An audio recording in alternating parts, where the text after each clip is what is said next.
you think. It's not a tournament. It's what you don't see on TV. The cash is real. The stakes are high. They bet big. They win big. They lose big. High stakes live action poker. Live at the bike. Watch it live on the web or play it if you dare at the Bicycle Casino right here in Los Angeles. Hello, everyone, and welcome to Live at the Bike, brought to you by the Bicycle Casino in Los Angeles, California. I don't like that. The first and only webcast of real action cash game poker. My name's Bart Hanson, and I'm here with Dave Tutman. Looks like he's having some apple juice there and a cognac sniffer. And tonight's our Friday night game. We're going to be doing 10-20 no limit hold'em. The minimum buy-in for this game is $1,000. And you can buy in for any amount, Dave. And it's a crazy game. Yes. Action, action, action. Usually. So let's get to it. Let's get to the table. Let's do that. And Dave, this is going to be the last time we start the show at 6 p.m. Yeah, there you go. Seat 1, we've got Mr. Kim. And Mr. Kim, you can see there, he's got a lot of white chips, probably in the game for a couple of $1,000. Seat 2, we've got Danny Georges. And that's interesting. I played with Danny the other night, actually. Very cagey player, actually. I was really impressed with his play. Seat 3, I hear we have Alan coming in the game. He's obviously not there right now. Seat 4, we've got Freddie. Good old Freddie. Seat 5, we've got Amir. And Amir obviously has moved. I know he's still in the game. We'll find out where he is in a second. Seat 6, we've got Barry Woods. Barry, don't call me Greenstein Woods. Seat 7, we got Francisco Fragoso. And Francisco is he's a wild gambler sometimes. He's pretty cagey, knows how to play the game. Seat 8, we've got Mo. And seat 9 is Amir. He's moved over there. And I just played in this game, actually. I was just playing it for the last hour and a half. When it was a 5-10 game, right? Right, it just moved up to 10-20. Yeah. And I was just playing in the game with basically, actually, pretty much everybody that's still in the game now. We're going to get a look at the first hand here. Now, Barry Woods raised with ace-queen offsuit. He bet the flop here. The flop is 9-king-8. The turn's a 10. There's ace-queen there. And Francisco's got a flush draw here. Yep. Turns a 10, and now he's open-ended. And Barry bets again, and Francisco calls. Yeah, Barry's got ace-queen of clubs, by the way. The queen is a club. And the river's a jack. And oh, wow. It makes the nut straight. But Francisco also has a straight. Now he's got the real bottom end of it with the 7. Jack on the river here. Now, you figure maybe you can throw in a nice value bet here. Not that your opponent might have a 7, but you're kind of hoping your opponent has a queen. Right. The pot, Dave's about $1,600. Yeah, I mean, this is one of those times where you go, well, my opponent had spades, or if he had a king, maybe he'll pay me off, but maybe he has king-queen. Maybe I can get paid off here. Or maybe he had a queen with a spade draw. And Barry's going to bet again. And I don't think Francisco can call here at the bottom end of the straight. I think it is maybe a $1,000 bet. And Francisco's going to call. Wow. $1,000 bet and a call. And right off the bat here, Dave, we've got about a $3,500 pot. Barry backed right into the nut straight. Runner. It's a great bet by Barry there. I mean, I wouldn't have expected Francisco to pay him off with the 7, but if Francisco had the queen of spades, say queen 5 of spades, you figure Francisco's not going to get away from it. Right. Wow. Butt moves over to Barry Woods. Good first hand of the night right there. Yeah, great first hand. Now, interesting, I actually added some money to this table because I sat in this game about 4:30, and I sat in for $1,000, built it up to about $1,300, and then lost it all. So there's more money on the table, courtesy of me. Yeah, the bottom straight. Yeah. Now that's Danny. He's been on the show before, but we haven't seen him in a long time in C2, Dave. Yeah, I played with Danny a couple nights ago, and he made what I might say is a great bluff against me. Well, seat 7 here, that's Francisco. This time he's got ace-queen, and he's going to raise it up out of the small blind. Again, the blinds in this game are 10 and 20. The brownish-red chips are $10 chips. The white chips are $100 chips. Those are the chips that we use in this game. He made it 120 to go, and Mr. Kim is going to call here. He looks like he's under the gun with pocket 7s. He made the limp call. And Barry's got a king 8 suited on the button. Yeah, Mr. Kim is playing. He's got position on Francisco on top of the fact that he's playing the player. Francisco also doesn't have that much money left anymore. Here we go to the flop. Heads up, ace-queen against pocket 7s. Jack 4-5 here. Well, one overcard to Mr. Kim's sevens. Now is Francisco gonna follow up on that raise? This is one of the toughest decisions to make in no limit hold'em, Dave, with a hand like pocket sevens. And Kim's going to make a call here as a $240 bet. So the pot's now about 700 as we go to the turn. Turns another jack. Well, Mr. Kim thought he was good before. Yeah. You might think he's good now. You almost like your hand a little bit better now, although Francisco easily could have 8s, 9s, or 10s right now also. How about an overpair to the jacks, too? Yeah, I don't know if he checks that, but, well, maybe he does. You never know. And Francisco is going to check, and Mr. Kim's going to put them all in, and Francisco's done with it. Yeah. Nice play by Francisco there. I mean, nice play by Mr. Kim. Funny thing is, that would be an interesting way to play an overpair there, because, Mr. Kim, although he plays the mixed games, and he's a pretty decent player, Dave, he has a tendency to slow play. And if he were to move in all in on the turn, I don't think he's an advanced enough player to make that move. I can't put him on a jack in that spot, if you know what I mean. Yeah, no, I happen to agree with you in that case. Right. You figure if he had a jack, he might have bumped it up there. But then again, that's a limit hold'em play more than a no-limit play. Oftentimes, people will just call with top pair. I just don't think that he's going to move in on the turn, though, if it gets checked to him. Yeah, no, probably not. Button's moved over here to seat 7. That's Francisco.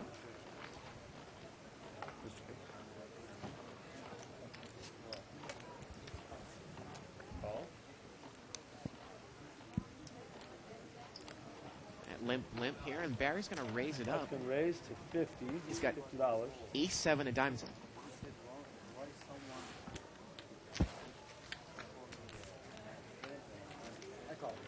$50. $50 raise here. Yeah. And a call. 4 players. 4-way action. $200 pot. Ace, Queen, 6. Seat 4's got King, Jack of spades, spade draw, and a gut shot. But Barry's hit top pair. But Sean has a better kicker. And he's going to bet right into the ace here. Now, Sean's a really tight player, Dave. I mean, at this point, I wouldn't even think it's unreasonable for Barry to just fold the ace-7. Yeah, I don't mind the fold. If Barry folds here, I mean, he's got ace-7 of diamonds. He's got Yeah. no redraw whatsoever. He doesn't know if he's good, and he's not going to know where he is the rest of the hand. Now, what is Allen going to do with King, Jack of spades? It's a big, big flop for him. He really can raise this. He's got a gut shot straight draw plus a flush draw. Well, he just calls, Dave. Now, Barry just called as well. And here we go to the turn. And I imagine this might go check, check, check on the turn if a blank comes out. About a $550 pot. Here we go. Turns a spade. Allen's got it. He's got the flush. And he's going to check it. Problem is you got Sean and Barry here. I think it might go check, check right behind them. Well, if you're Barry, though, and you don't have a spade, or if you're Sean and you don't have a spade, can you afford to check the turn? You know what, though? When you bet ace-9 and you get called in 2 spots, your kicker, you have real kicker problems there. Forget about the spade. I'm worried about my kicker's not good. Where did you check? Okay. 400. But Barry's going to bet it. Wow. Yeah, Barry bets 400 here. I mean, I understand you're thinking you can't afford to have another spade come out because then your hand is really dead. But, I mean, think about it. Your ace-9 or ace-7, you've got 2 people in there. Let's say you put one of them on a straight draw, one of them on a flush draw. Well, what's the other guy have? He's probably got a higher ace. Allen moves all in here, and it's probably 900.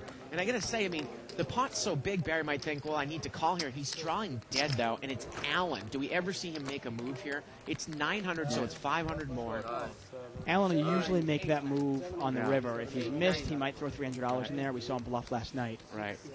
But on the turn, if he's making this move, he's probably pretty strong. And Barry's going to fold. It's about a $1,700 pot, 500 to call, and Allen fold, and Barry folds there. See, sometimes I have a tendency to bet my hands on the turn that might be marginal when I don't have a redraw, and then obviously take a card if you do have a redraw. Now, that would be a perfect time for Barry to check, I think, if he were to have, say, even if he were to have like ace of spades, weak kicker on the turn. Don't necessarily know if he's good now, right? Right. On the turn. Although sometimes I understand what you're thinking there is, obviously. You're taking the free card, you don't want to get check raised there, obviously. Right. But then again, maybe you can represent the spades right away and take it down. 70? The only problem in that case is there's 3 people in the pot, though. How can ace-7 of diamonds be good? Right. Especially when the better was Sean. That's why I think I probably would have just folded right away on the flop. Yeah. Sean's probably the tightest player on the table for people that are not familiar. We had a raise here. Pre-flop. And we're heads up here. Both players have the same hand. Queen, queen, 6 with a couple diamonds. Well, whoever bets this is going to take it. Now, Freddie is pretty... And they check it all the way down, I think. I guess they say they're going to check it down. Well, this one's going to get chopped up, Dave. Yeah. Queens and 6 with a 10 kicker, right? Yeah. Of course, you can email us live@thebike.com. You can also follow a thread that's started on the internet by going to 2plus2.com, spelled out. Click on forums, World Poker Tour, and other televised tournaments. Official Live the Bike thread for January 13th. And it's going to be a good night, Dave. I have a real feeling. We have a couple announcements that we're going to be making. Some really exciting announcements, actually. Stay tuned for that. Once again, we are live at the bike, folks. I'm David Tuckman here with Bart Hansen, and you're watching No Limit Hold'em. Blinds are 10 and 20, and this is our Friday night special.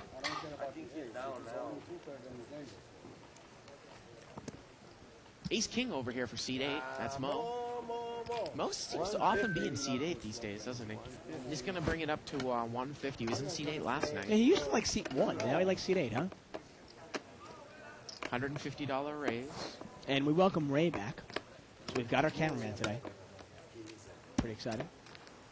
And Mo's looks like he's gonna take it down there, Dave. Yeah. Sometimes there's a thread that started over on Full Contact Poker, which is Daniel Negreanu's site. Best way to get to that, I actually go to Full Contact Poker, and then I go into the forums, and I click on search, and I type in bike, or live at the bike, and then if it's there, it's there. You can also check out, it's in the general forums area. But it doesn't look like there's one going on right now. But you can go, obviously, go to liveatthebike.com, click on the 2plus2 link, and join the thread there. That's right. Button's going to move over here to seat 1. Now, we had talked about how we've got this new Play for Money software, Dave. You click on the right-hand side of your screen, the LA poker scene. We're going to talk more about a gigantic free roll that's going to be going on there in the next few months. Yeah, I mean, gigantic. We're talking gigantic. Yeah. I asked my producer, I'm like, is this right? Did you guys add an extra 0 on here? Genuinely. Yeah. Limp around here. Yeah, and that's right now we got a $100 pot here, folks. Actually, 120. I'm sorry, 6 players. Yeah, 6-way action. Ace, King, Deuce, couple diamonds. Nobody has an ace here. We got King 3 over there for Barry. Looks like it's the best hand. And everybody checked. Turns a 4 of diamonds, and it looks like we got 5-3 over there for C3. He's made a wheel. Well, that's Alan. Alan's made the wheel. And he's going to come out and bet. And I think he has to bet this, obviously, with 3 diamonds out there. Yeah. He doesn't want to give a free card. No one really has any type of strong hand here, Dave. I mean, no, of course not. But you don't want somebody to just back in. You don't want somebody to sit in there with the queen of diamonds and win. Danny actually has Jack 7, Jack of diamonds in C2, so he does not have the nut flush draw. Now Barry's got second pair. Second pair and a wheel draw, but he doesn't have a diamond in his hand. Right. I mean, I guess there are sometimes you just want to pick your spots a little better. You know what? Yeah. I'm going to let Alan have this one. If you take a look at Barry's chip stack, people will usually stack their chips in 20-chip denominations. So a stack of brown is 200, and a stack of white is 2,000. So if you look at Barry, he's got about maybe 7,000 in front of him right there. And action's over to Danny here. Again, he's got the second nut flush draw here. And he asked Alan if he wanted to call. Again, you know, when you're going for draws, you have to figure in No Limit Hold'em is a game of implied odds. Usually hidden draws are more valuable than draws that are obvious, right? Right, of course. And the river was a 6 of diamonds we can see in our rabbit cam, Dave, but really, is Alan going to pay you off there? Exactly. You're not going to make any money on him. I mean, isn't that pretty much the most obvious draw that you can go for in poker? A three flush going for the 4th flush. There's just no implied odds there whatsoever. Right. Turns out seat 9, actually, Amir would have made his set. Obviously, also no good, though. I'm going to close my eyes. Button moves over here to seat 2. He called. I called immediately. Why didn't you call Barry? There's Amir over there. I had the wheel draw like you. Fresh out with David Tuckman's money, right? Yeah, well, at least about $1,200 of it, yeah. Unfortunately. You know, if I hit, was I even going to be Maybe 1,100, somewhere around there. Yeah. Well, like you said, though, it's nice to see Amir opening up his game a little bit, right? He used to be pretty ABC, which we know in this game doesn't necessarily work. You can get eaten by some tricky players. To be honest, I would have rather him stay at ABC. Limped around here. You never can play on the weekends, okay? 6 players. Now all of a sudden you start busy. Amir, also a local businessman. Six-way action here. 7, deuce, 5. Yeah, nice flop for Amir, huh? He's got 4 deuce of diamonds, pair and a flush draw. Yeah, King 7 over there for Francisco, and he's going to come out and bet with top pair. And can Amir raise this here? He's got a pair and a flush draw. Now, Amir's been playing pretty tricky. Now, he might even raise this on the turn. We'll see. He's just he's next to active, and he just calls. Yeah. And nobody else really has anything. I'm assuming this is going to get heads up real quick. Although Freddie's actually got top pair, but he throws it away. Not necessarily the flop you're looking for. And there's the diamond. Unlike you. And Amir's got a flush. But Francisco is going to move the rest of his chips in. Yeah, and this is a gift here. Amir's obviously going to call. I think it's only $300 more. And Francisco. Boy, we've had a lot of people drawing dead on the turn. They put their chips in lately, haven't we? Yeah, I mean, well, it's tough for Francisco to know where he's at. Right. You know, he's trying to represent what Amir has. And I guess he kind of looked at it and figuring the pot's big enough. I don't have that many chips. I'm going to take a shot at this. And I'm surprised Amir's even thinking about it this long. We do have his cards up there, right? Yeah, we do. I mean, the bet is only $300. Yeah, this is really... The pot is... I don't know what. The pot is $350. He's getting 2 to 1 on his money. Right. More than 2 to 1 on his money. And he's got a flush. He calls. Yeah, I don't... Probably doesn't want to see a diamond on the river. It doesn't come. And Amir's going to take it down there with the flush. Big flush, too. Thank you. No wonder you were thinking about it. I wasn't going to call him. I was being You had a sure he had the flush. Of course you did. Looks like Amir's having a Corona there in the So back. we got to check out this thing here. I'm just going to tease everybody. Oh, Francisco's gone. He's going to lock the seat up. He took a shot there and he's out. That seat, that's the seat I was in, by the way. That seat is a death seat. LA poker scene, by the way. We're talking $500,000 free roll. $500,000. I mean, are you ready to compete for $500,000? So, I mean, we know that Paradise has their $1 million free roll. This is a $500,000 free roll? Yes. LA poker scene, right-hand side of the screen. Click on it, download the software. Yeah. Wow. $500,000 free roll. Yeah. Barry Woods has the big blind here. Yeah. Buttons over in seat number 3. Sean has moved over to seat 7, by the way. Most people don't like the seat 5. And that one just gets chopped, Dave. Chop it up. Yeah, it's chopped up. And the button moves over here to seat number 4. And Amir has the big blind. With his 4-high flush. So when is that free roll going to go on? Well, the actual free roll, the grand finale will be held on July 1st. And there is a series of, I guess, mini tournaments that you have to play to get into it.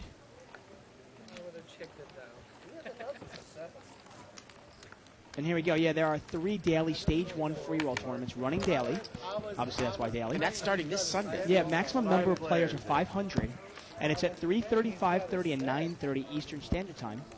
And the winner of each stage gets an entry to stage 2. Wow.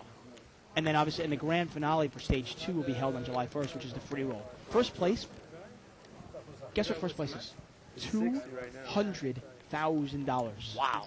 Free roll. Now, Amir's picked up top pair here. It was limped around. He's going to bet with Jack 10. I got to tell you, that's enough for me. That's enough for me to sign up. Yeah. And he is going to take it down there. He's good on the tournament. When I have one table, He's aggressive he's good player, that's why because he's an aggressive player. So Amir takes it down. We got a new player coming in seat 5, Dave. Dave, there's an Escargot convention going on here this weekend when they're playing a series of tournaments. And this guy is an Escargot member. Well, he was going to come into seat 5. See if he comes in. You know who the leader of Escargot in this area is, Dave? I don't know what. Ross Fox. Yeah, I imagine something like that. Doesn't surprise me at all. Buttons over there in seat number 6, Barry Woods. That's been raised to 100. And we have a raise here to 100 by seat 2. That's Danny. He's got ace 10 off suit. Barry Woods has pocket nines, Dave. Let's see how he's going to play it. He's just going to call. Well, No. he just calls. Okay. No, I was just measuring on the even hundreds. Just measuring it out, he said. A lot of times, Barry's a pretty aggressive player. A lot of times he'll actually re-raise with that hand in position. This time he just chooses to call. Yeah, well, he's got position on Mr. Kim, so. And Danny's Danny. the pre-flop raiser. Here we go. Danny can't like his hand, huh? Ace-10, offsuit. $300 pot. King, Queen, 4. Well, if he follows through with a bet here, he'll probably take it down. It's Yeah, a terrible flop for 9s and 6s. That's right. Especially double the amount. And it's going to get checked to Barry. Let's see if Barry takes a stab at To it. you now. And this is an easy bet for Barry. I mean, because if the pre-flop raise, the only one he has to worry about is Mr. Kim. If the pre-flop raiser isn't betting, generally it's because he's scared. I mean, the pre-flop raiser can't count on a check raise. The flop is King, Queen, 4, and everyone checks. The turn's another Queen. Well, now you got to think that your hand is probably good if you're Barry. Well, look at this. Mr. Kim's going to come out and bet 90 with pocket 6s. Wow, and Danny's going to take one off, and that's probably going to save Mr. Kim here, because I don't think that Barry Barry can can overcall, overcall. yeah. His top 4 was 9. I mean, the way that and Mo's obviously not in the hands. The way that Danny's playing this hand, it's almost like he's flopped a monster. And the river's a 4, and Kim is good here with 6s. Well, actually, yeah, yes, you're right. Queens and 6s. For some reason, I said I saw 2 pair. I Yeah, thought, you go, thought wait a it- second. yeah, But I it's got obviously 6s are better. Counterfeit. The river is a 4 of diamonds, and it's just going to get checked down there. And Danny said he had ace high, but he doesn't have ace high. He actually has 2 pair with an ace high. Right. Could you ever value bet a pair like that, Dave, on the river? I mean, that would be one sick value bet. Thinking the guy, I mean, either had a monster, and you're going to hear about it anyways. Now, the problem is, though, is if you value bet and he senses weakness in your value bet and he raises you, you're going to have to lay it down. Well, usually against normal competition, especially in this game, people aren't really capable of making that move. That's the exact. I'll be honest with you.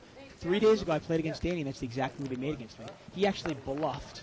I thought he had a bluff, but I thought I might be actually on a tie with him because we both had ace high. Yeah. I figured maybe he had ace high, so I tried to raise him so it wouldn't be a chop, and then he re-bluffed me, and I had to throw away ace high. And he showed it to you? And he showed me 8 high. Yeah. So it was a great play. All I could do was tip my hat to him. Danny's going to raise here now. He's got ace-jack. And Mr. Kim here has got 9-10 offsuit in the small blind, in the big blind. And Danny is going to take it down. Yeah. Now, right away you can start, putting players in categories. There are some players that don't raise with big cards pre-flop. There are some players that do. Obviously, Danny is one who does. I used to think, ace-jack in early position, it's not a great hand, obviously. But I think you have to mix it up sometimes, Dave. Yeah, it's a raise or fold hand. Right. So you certainly want to limp in with ace-jack offsuit early position. I don't mind laying it down. If you want to raise it once in a while, sure. Thank you. It's certainly better than the average hand. This one gets folded around in the blinds. And this game is actually somewhat short-handed. And they're going to chop it up. Even though we have 8 players in the game, I believe Amir is up, so it's 7 or 6-handed right now. So ace-jack obviously has even more value Yep. there.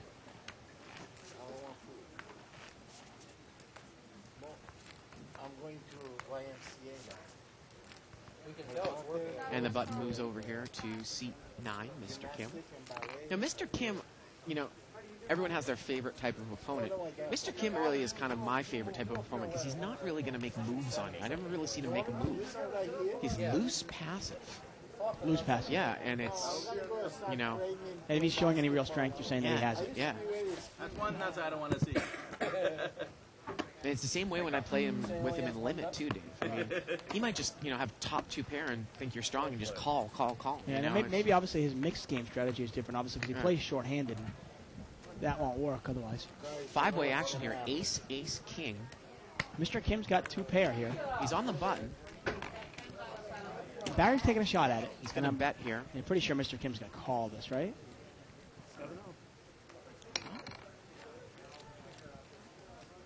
Now, we've seen Barry bet trip sometimes. We've also seen him check it sometimes, so you don't necessarily know. Just because he bet it doesn't necessarily mean he doesn't have an ace. Like some people, He'll bet his ace. Right. Here. Turns a jack. Well, that doesn't change Mr. Kim's hand at all. No. And Barry is still on a stone-cold bluff if he leads here again. And he's going to bet 180 here on the turn. And Mr. Kim is thinking here. Easy on me, huh?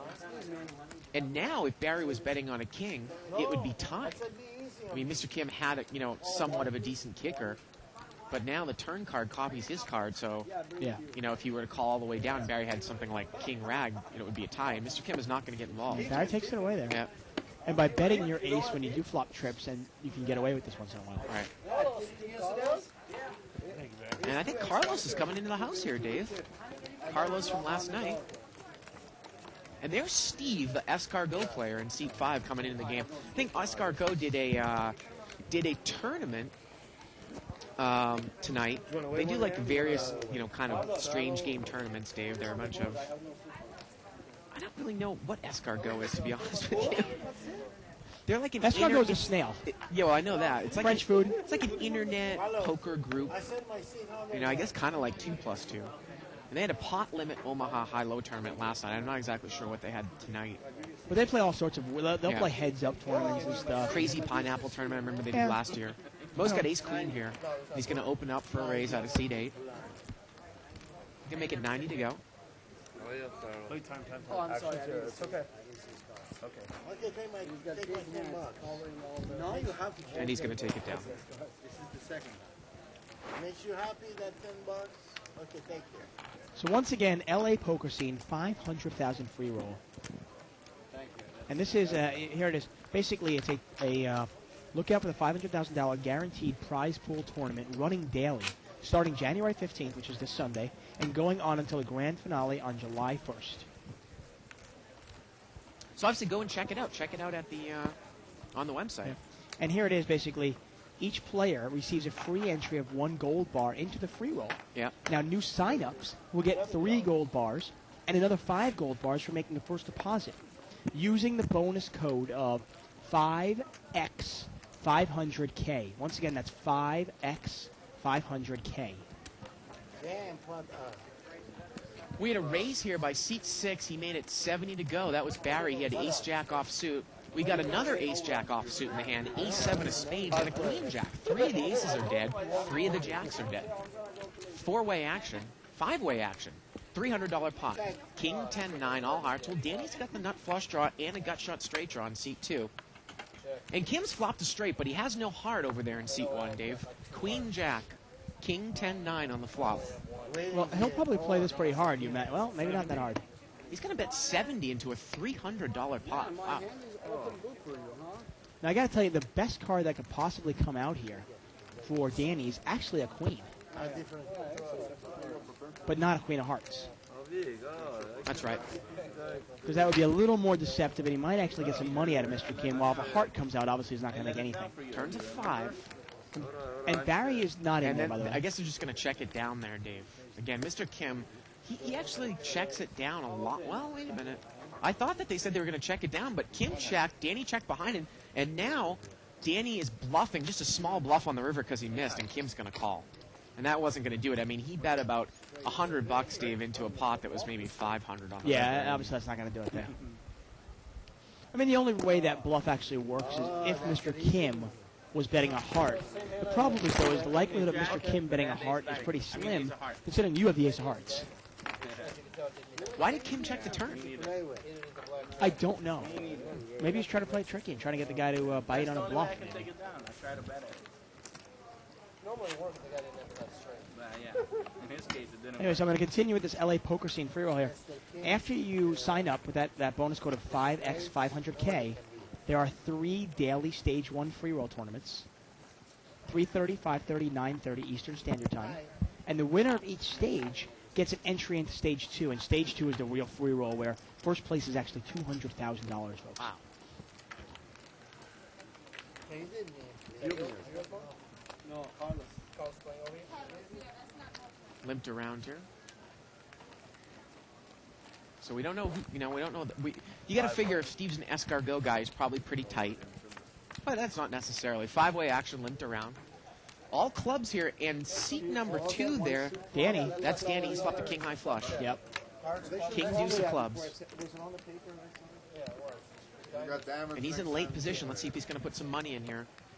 He checked it. Turns an ace. Well, he's got the nut See flush. if I got one of those now. Oops. He's got the nut flush now. And look at this. Allen has the second nut flush. So Oh, and can Allen get himself in trouble here? You know, Allen might. Danny checked again, Dave, with the nut flush, and now Allen's going to bet. Well, why not with the queen high clubs? So you got to give it a shot here. And the problem is that if Danny just calls and expects a check raise in the river, I think Allen might just shut down and just give it to him. The river's a 5. It pairs the board.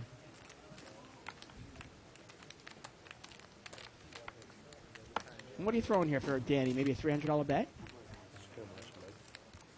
'Cause Allen's probably going to pay it off. He's going to bet 400. I was going to say, this is a really tough hand to actually play out of position against a pretty good opponent. How do you even get called here by the queen of clubs if you check raise the turn, or if you now just bet the river? I mean, is Danny the type of player that's Is just Allen going to going come to up? raise this? Oh, man. We asked him how much he had left. Oh, this is an easy just call, Allen. I can understand Allen calling this, you know what I mean? Because Danny could be bluffing, or he could have the king of clubs. But there's no way you can raise this. It's a paired board. He's going He to throws lay a it down. Great laydown. Well, I think, like I said, the reason why I thought it might be been a bit of a difficult hand to extract value out of is because, like we said, you're on a position. Even if he check raised you on the turn, or now just check called and bet the river. Boy, I mean that's got to suggest something. Doesn't Well, I mean, it? yeah, he You know? checked, then he called, and then he bets. Yeah. I wonder what this guy has. And then you almost put him on the fact that he actually flopped the flush, because he You're right, probably right. would have bet the flop with it, right? Right, if he only had the king of clubs in his Yeah, hand, he yeah. might have bet it. Yeah. I guess. We had an email here from James Loff. He said, hey, you guys, I want to tell you that I voted at the Bluff Magazine for Live at the Bike. What are you talking about? Well, if you go to bluffmagazine.com/reader's choice, they have a poll going on with regards to different favorite poker rooms. I'm going to interrupt you just for a second. Mr. Kim has raised it up to $70 with pocket nines, and I don't think he's going to get called. Okay. Go ahead. So there's a poker poll going on. Favorite poker rooms, favorite poker hands, poker players, poker broadcasts, and poker commentators. Now, we are actually not one of the choices that are in the Dropbox, but you can write our names in. And also, why don't everyone who's a big fan of Live at the Bike email Bluff and tell them to put us in the field, the drop-down box, as one of the choices. Again, bluffmagazine.com/reader's choice. Go check it out. We should be in there, Dave. Well, hey, Irritating. obviously. Button has moved over to seat 6. That's Barry Woods. Small blind is Sean. That's $10. And seat 8 is Carlos, who's playing over Mo. Well, Steve here, the Escargot guy's got ace-jack offsuit in the cutoff. I tell you, Mo is the ultimate host. He gets up out of a good game Yeah. to put a better player in there, a more action player in there, Yeah, Carlos is playing over him. And, to keep the game happy. Keep the players happy. and Steve just limped in with the ace-jack offsuit from the cutoff. Carlos has got pocket sevens. Ace-10-5. Well, Steve has hit top pair. We got a flush draw over there for Barry Woods with jack-4 of spades. I'll change it. Whatever you want. Again, ace-10-5, 2 spades. Steve has the ace of spades in his hand. Yeah, that's a pretty big hand for Steve. I like that hand. So, I mean, when you have top pair, plus you got the ace of spades. Well, look, C2's got 3-5 offsuit. He bet 60. We don't have it up there. There it is. And Allen calls with Jack-10, and now Steve's going to raise. And it gets Barry out of there with the flush draw. Yeah. He makes it 100 more to go. So it's 160 now. And obviously, I think Danny's going to throw this away. We've talked No, about Danny's going to call. But Allen's Wow. going to fold. Great fold by Allen. I mean, Wow. I know a lot of people at home are going, wait, that's an obvious fold, isn't it? $450 pot. The turn's a deuce. Danny's picked up extra outs here. He needs a 3, a 5, or a 4. Steve's going to bet 300 now as it gets checked to him on the turn. We've talked about this pre-flop hand before. Oh, wow, and Danny's going to call again. Well, Danny's pretty deep. I'm not sure how deep Steve is, if it's worth it.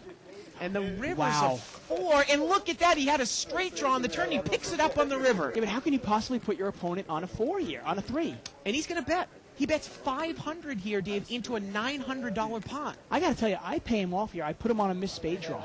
I mean, it's really hard to put this guy on a 3, isn't it?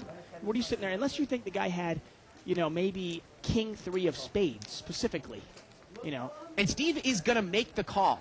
He makes the call, and Danny turns over the 3, and that is unbelievable. We're talking about a pot that is about $2,000 there on the river. And I got to tell you, I can't fault Steve for making that call. It's just a bad beat there. You got to look at it. You look at the texture of that board. It's really difficult to put your opponent on a 3 unless you put him on. I'm trying to think of hands he might have. Ace 3. Well, he might have had maybe a wheel draw with a 3 in it too, right? Like a deuce 3 of spades, something like that, or 3-4. He's gonna call 300 with no pair. Oh, deuce 3 of spades. Yeah, 3-4 spades. Right, like right. that. Yeah. Some sort of straight draw or a pair with the 3 of spades. I mean, the only thing you can really put him on is a spade draw with the 3, or maybe ace 3, specifically that hand. Yeah, that's. And he was getting stubborn with the ace, and Right. he figured, okay, I'll take a shot with it.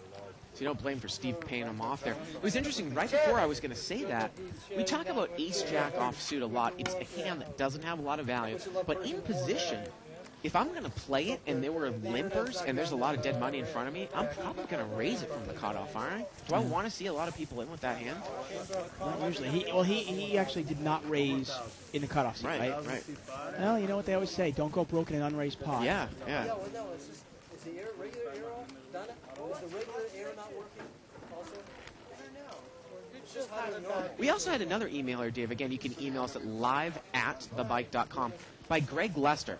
This is a long email, but to sum it up, he says he really loves the show. The fact that we show every hand, not just selected action hands, really give an insight to the game that he can't get anywhere else. He's read in a lot of books that stress the playing, that better players play much better starting hands than he has seen on our show in the last week. Can we comment on that? Well, I got to agree with you there. Yeah. So I disagree with that. Yeah.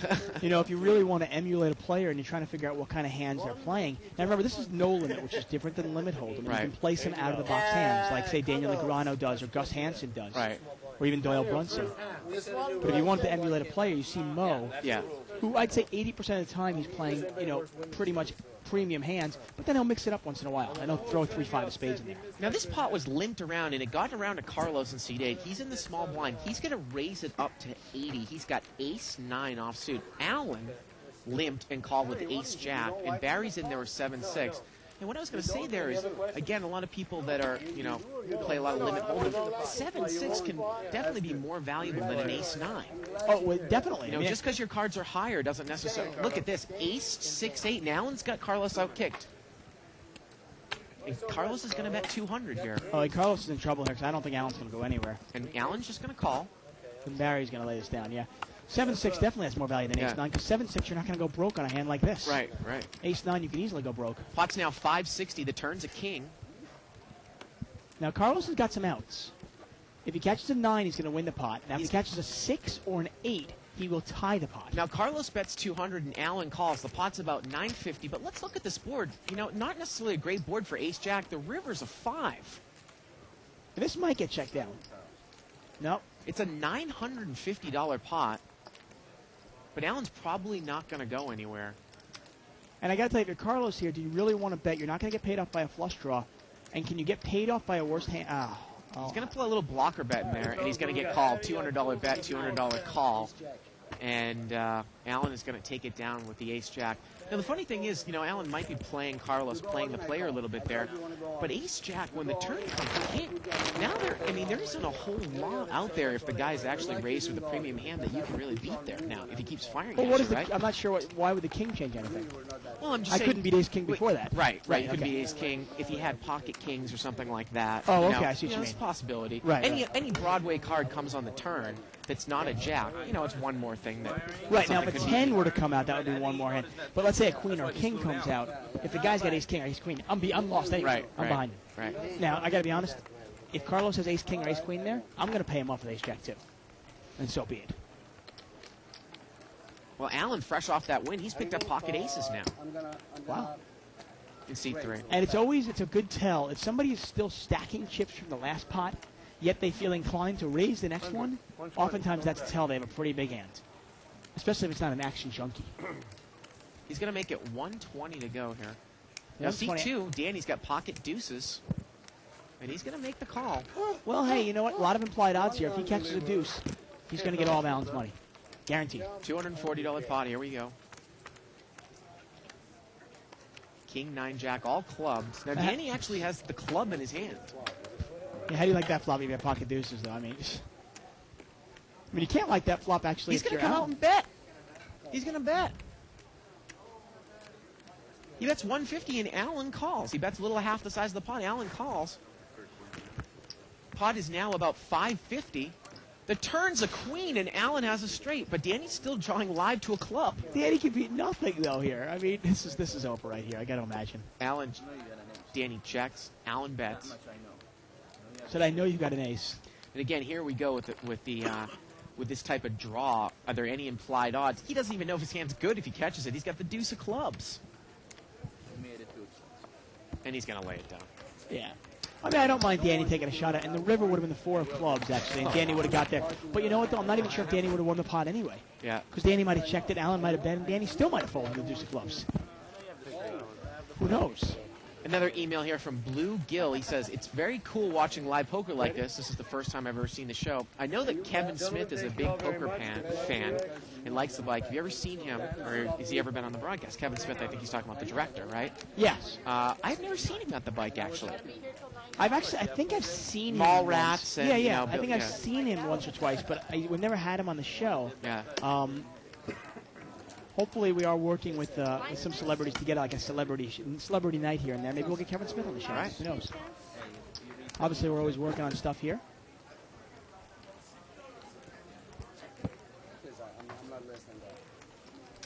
A lot of Hollywood, a lot of celebrities like poker.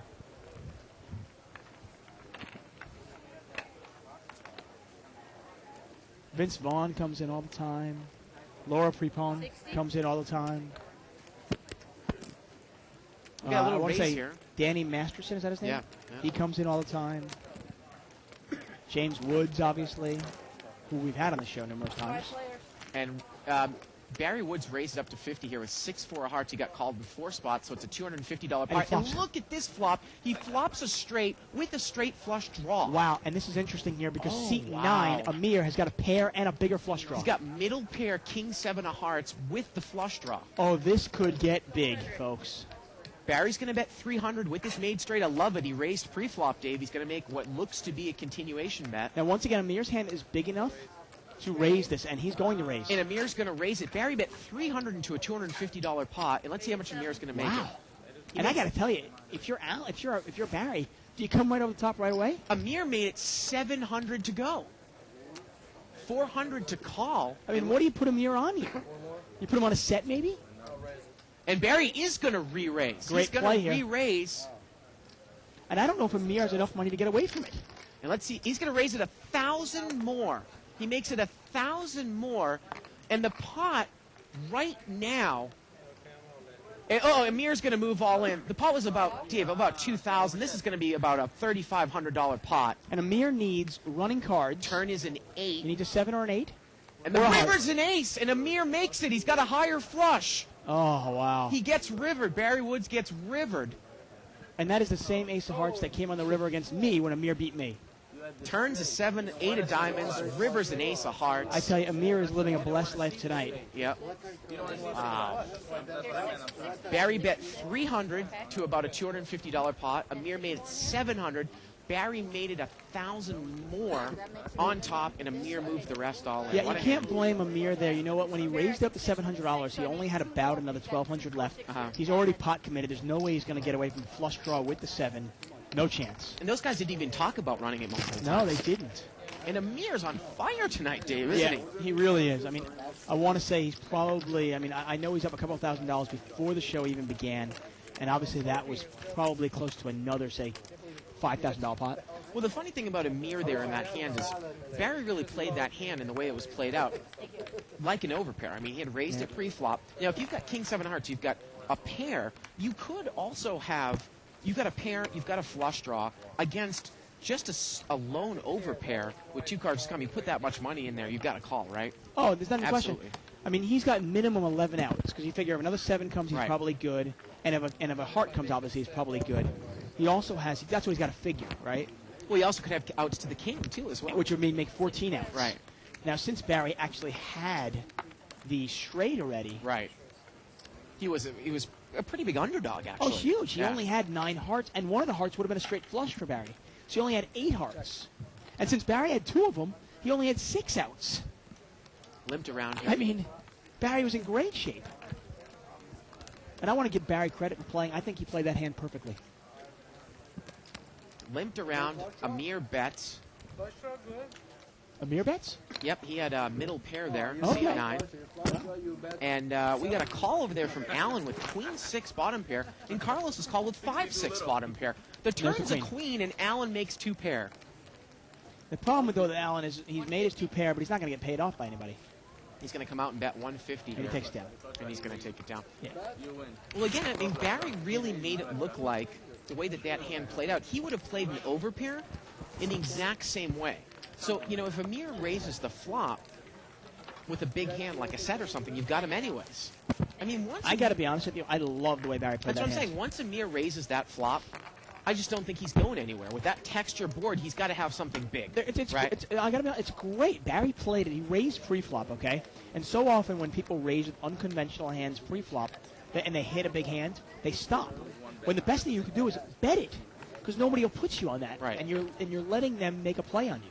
And in that case, he got all the money in as a huge favorite. I want to say that Barry's probably somewhere in the neighborhood of 72-28 favorite here, 72% winner there. And he just got unlucky. And can you imagine if someone else, I mean, a dream situation is if someone else had called with 4-6 suited, and you got all the money in on a free roll, Oh, yeah, you know, of course. on that flop. Because they can't put you on 4-6. They're going to put all the money in because they think mean, you probably have an overpair or Right. set, And right? Barry's got to love his hand there, because Barry's looking at it going, well, actually, I'll get to this in a second. Let's get to this hand. Seat 1 raises here. Mr. Kim, he's got pocket 7s again. He gets called in 3 spots. King deuce 10 here, rainbow. Well, Amir's got second pair. It's going to get checked over to Mr. Kim. And he's not going to bet there, No, dude. he usually doesn't bet unless he hits it, right? Turns a 5. Let's see if Amir takes this away right now. And I think he's going to. He throws $300. Nice bet by Amir here. Yeah. Really nice. He doesn't, he doesn't pussyfoot around. He doesn't throw a little, $80 bet into a $300 pot because he's scared of the second pair. He throws in a nice $300 bet. You might even think that he's got a king, queen, or something like that, or king, jack, because remember he was checking to the raiser to possibly check raise. You never know what he's got here. And in this case, obviously, only a second pair. But his hand is good. And I got to tell you, if you're Mr. Kim here, it's an easy laydown. I mean, if he bets the flop, he probably takes it down. But since he didn't bet the flop, he's got to let it go. And this has kind of been a common theme with our show, you know, as another lesson learned, Dave, you and I, from watching a lot of poker. If you're going to play the hand weak in the early stages of the hand, just get rid of it, Yeah, right? don't lose more money on it. Right. Exactly. 100%. Now, back to that hand there. You got to look, even if you are up against, now the flop was 8-7-5. So obviously you don't have the nuts there. Somebody could have 9-6. Okay? Now, it's odd that it would be strange that Amir would call with 9-6. It's more likely that he would call with a straight. But even if Amir does have the higher straight, you do have the flush, you do have the heart redraw. Absolutely. But more likely would be that Amir has a set there. And if Amir has a set, even better. But it turned out Amir actually had the best hand for Barry. He only had 6 outs. And I can't fault Amir either. I mean, I got to tell you, with a pair and a flush draw like that, both players played it well. It just turned out a little lucky for Amir. 100. Thank you. 80 more? And Dave, that bonus code, we actually got an email here from JK Prevo that we gave out, 5x 500K for the LA poker scene. That bonus does not start until Sunday. Oh, okay. Well, there you go. Okay. So just keep that in your hat. 5, 6, 8 here. Alan raised this up a little bit with ace jack of hearts. Heads up. Come on, Alan. Fire that He one. didn't bet. Turns No. a deuce. 4's got a gut shot now. Actually, the 4's double gutted now. A 7 or a 3, right? Yes. And it gets checked again, and the river's a 5, and Alan's got ace high here. Carlos checks, And he's got the best hand. and it just gets checked down. I mean, the only thing nice with Carlos is not going to try to steal it. He's not going to bluff at you. He'll even offer to check it down with you.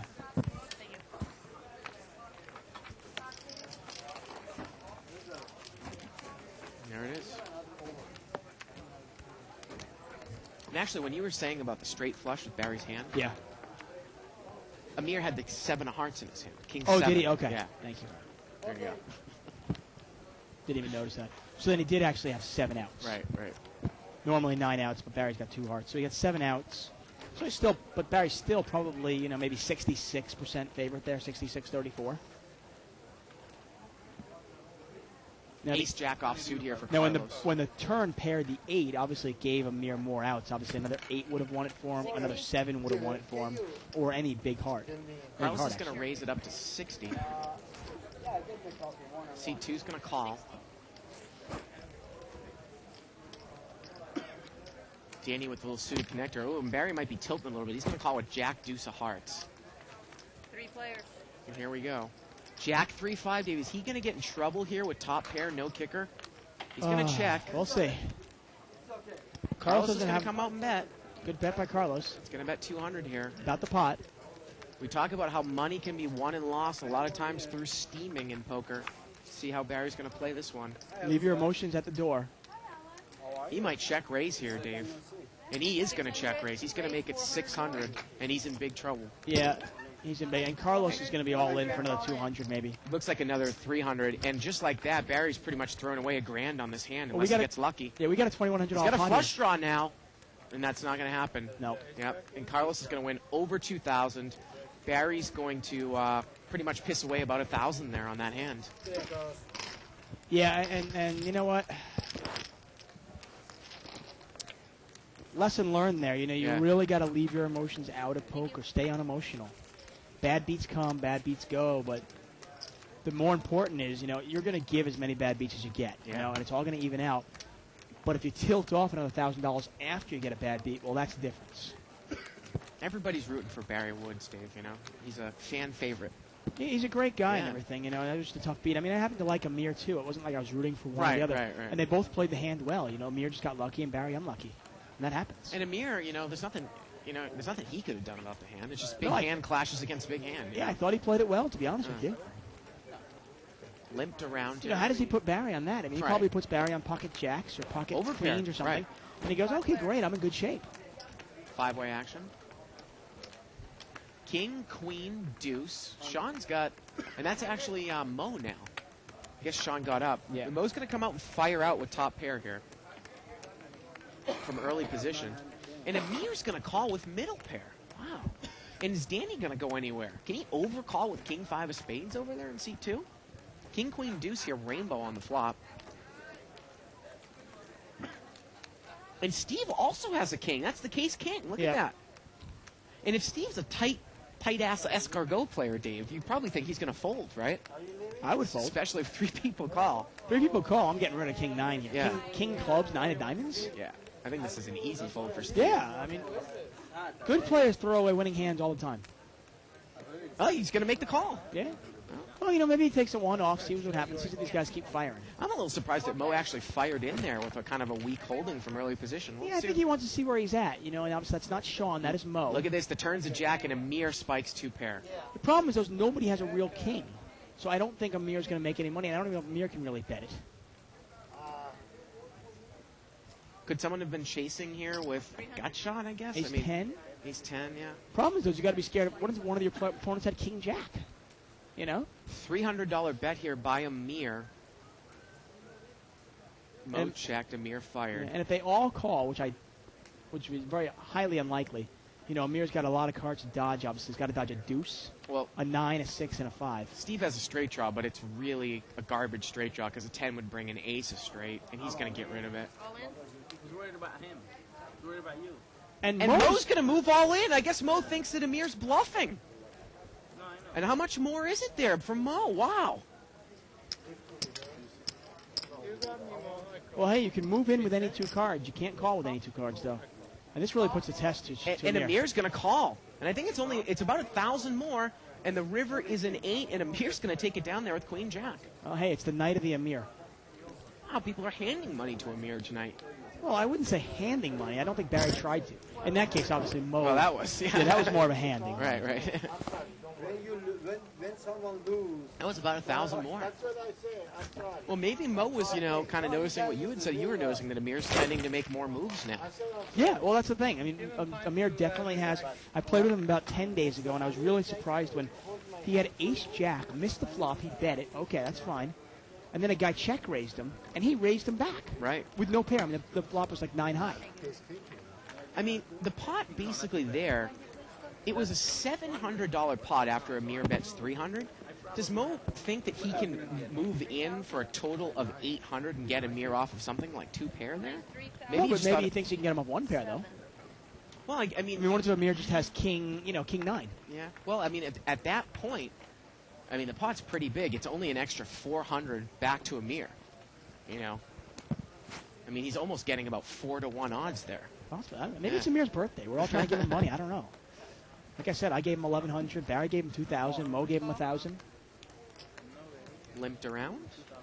I mean, I don't think Mo makes that play if he's got 2,500 behind him. 5 players. Although if he makes that I was play, going to say, it's going to be more effective if he makes a play with 2,500 exactly. behind him. You're 100% right there. I just didn't think he had enough money to get Amir off of a mediocre holding. Yeah, obviously not. And with that board, that was a mediocre holding. It is. Amir's going to bet 30 here with bottom pair. It's also a matter of Mo's persona, Mo's reputation. He's going to get calls like that sometimes. Amir bet, and we got, 3 callers here. Mo called with Jack 10. Wow. Turns an ace. Mo's trying to chase a gut shot there. Freddie's got the best hand here with King Queen. Come on, man. And look at Amir. He's going to bet again. See, I told you, Amir's really mixing up his game. And he's going to get Freddie off And the hand. Freddie's off the hand. Wow. And he's going to take this down, I bet you. I don't think anybody can call this. I mean, maybe Mo calls just because he wants to mix it up. But Well, Barry's got a flush draw, but now does he want to chase it with a paired board? Well, the thing about Freddie, though, is, was he trying to spike another king or a queen? I mean, there was a 2 flush out there, and Barry...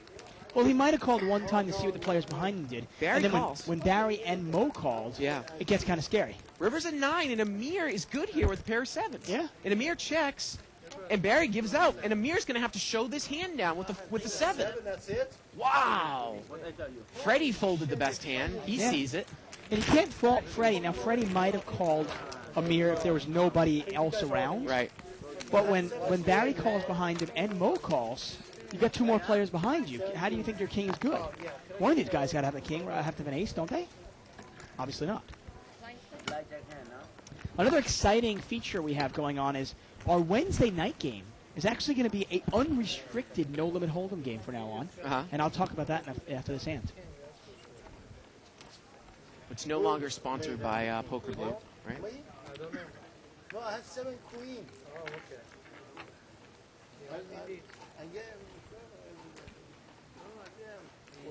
80.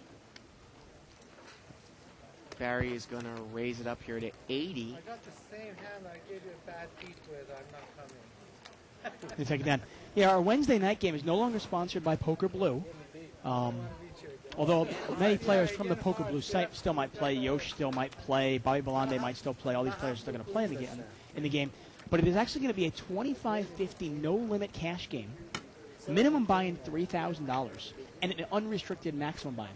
So this game actually might play bigger than some of our $5,000 restricted games.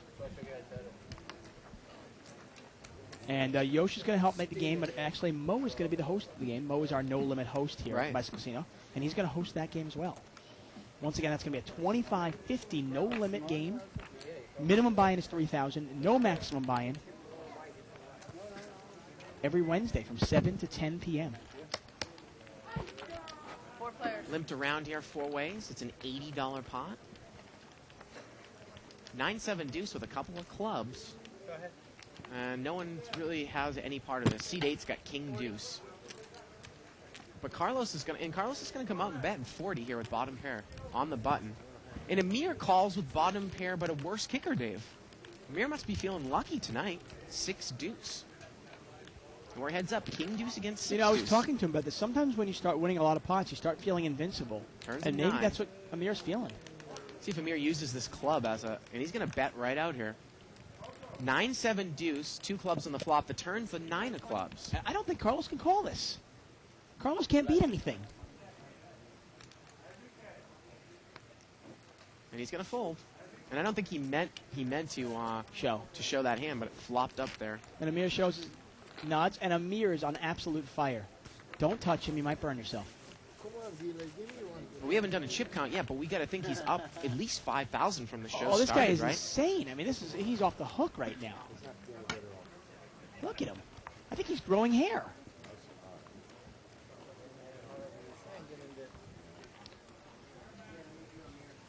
And the button moves over here to seat 9. And I got to tell you, you look at the cards coming up tonight, you can't even tell that it's not Evelyn, our producer. 80. Lonnie, who's $80 been raise helping here. out lately, is inputting the cards and doing a wonderful job. $80 raise by Mo. And Carlos calls with king, queen suited, and we are heads up. Oh, yeah, you did. Jack, queen, 8.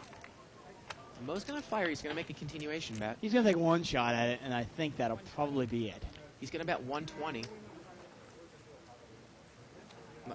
Carlos has got raising chips out there, and he's going to raise. Yeah, he's just figuring out how much he's going to raise. You got my money. He can make it 300 to go. And I'd assume Mo is going to... Yeah, Yeah, he's out. there it is. And I like the bet by Mo. You know, you take one shot at it. Because you figure if Carlos missed, you're going to win it. And if Right. Carlos didn't miss, which he obviously didn't, you're not going to win it. One of the reasons pocket pairs are really valuable in no-limit hold'em, you know, is because obviously if you don't have a pair pre-flop, you're only going to get a pair 1 out of 3 times. Even ace-king is just ace-king. Now, obviously, the continuation bet is very important, especially in no-limit hold'em. But you have to look at the texture of the board. We were talking about this a little bit a couple nights ago. You don't always make it, especially if it's multi-way, and say you've got ace, king of spades, and the flop came 6, 7, 8 of diamonds in your early position. You're going to fire out into 5 people? Yeah, usually not. Yeah. There are times where you just check and fold. Yeah. And especially if you're at a table with a couple of real action players, 4 players. where you're really looking to make a big, big pot. Right. 4-way action here. Ace, ace, 10. Well, seat 5 there. That's Steve. He's got ace 9. Now, Barry's got a pair of 10s here. He's got 2 pair. And everybody check, turns at deuce. 60. And now Steve's going to bet 60. Barry's going to call. Yeah, Barry calls this. The flop is ace, ace, 10. Turn is a deuce. And look at Mo. He's going to call. He's trying to spike a jack here. Maybe get paid off by someone who has an ace. I think that's why he's doing it. Yeah, the only thing with that is what if somebody has ace, jack? River's an 8. Steve's going to bet again. What's the bet in there, 150? I think it was 140. It's a good guess. I also heard the dealer say 140. I'm trying to give you credit, man. And Steve's going to take it down there. Once again, we are live at the bike, folks. I'm David Tuckman here at Bart Hansen. You can catch us every Monday through Friday from 7 to 10 now. And right now you're watching No Limit Hold'em. Blinds are 10 and 20. The brownish reddish chips are $10 chips. The white chips are $100 chips. And if you see any like greenish chips, those are $1,000 chips. Kind of greenish grayish chips. And the light purple chips, Barry Woods has one of them. That's a $5,000 chip in seat 6. Okay, wow. It's okay. If anything, I just let you know. If Isaac has a chance to get over there. Limped around here. 4 players. 4-way action. It's an $80 pot. Queen 4-3 rainbow.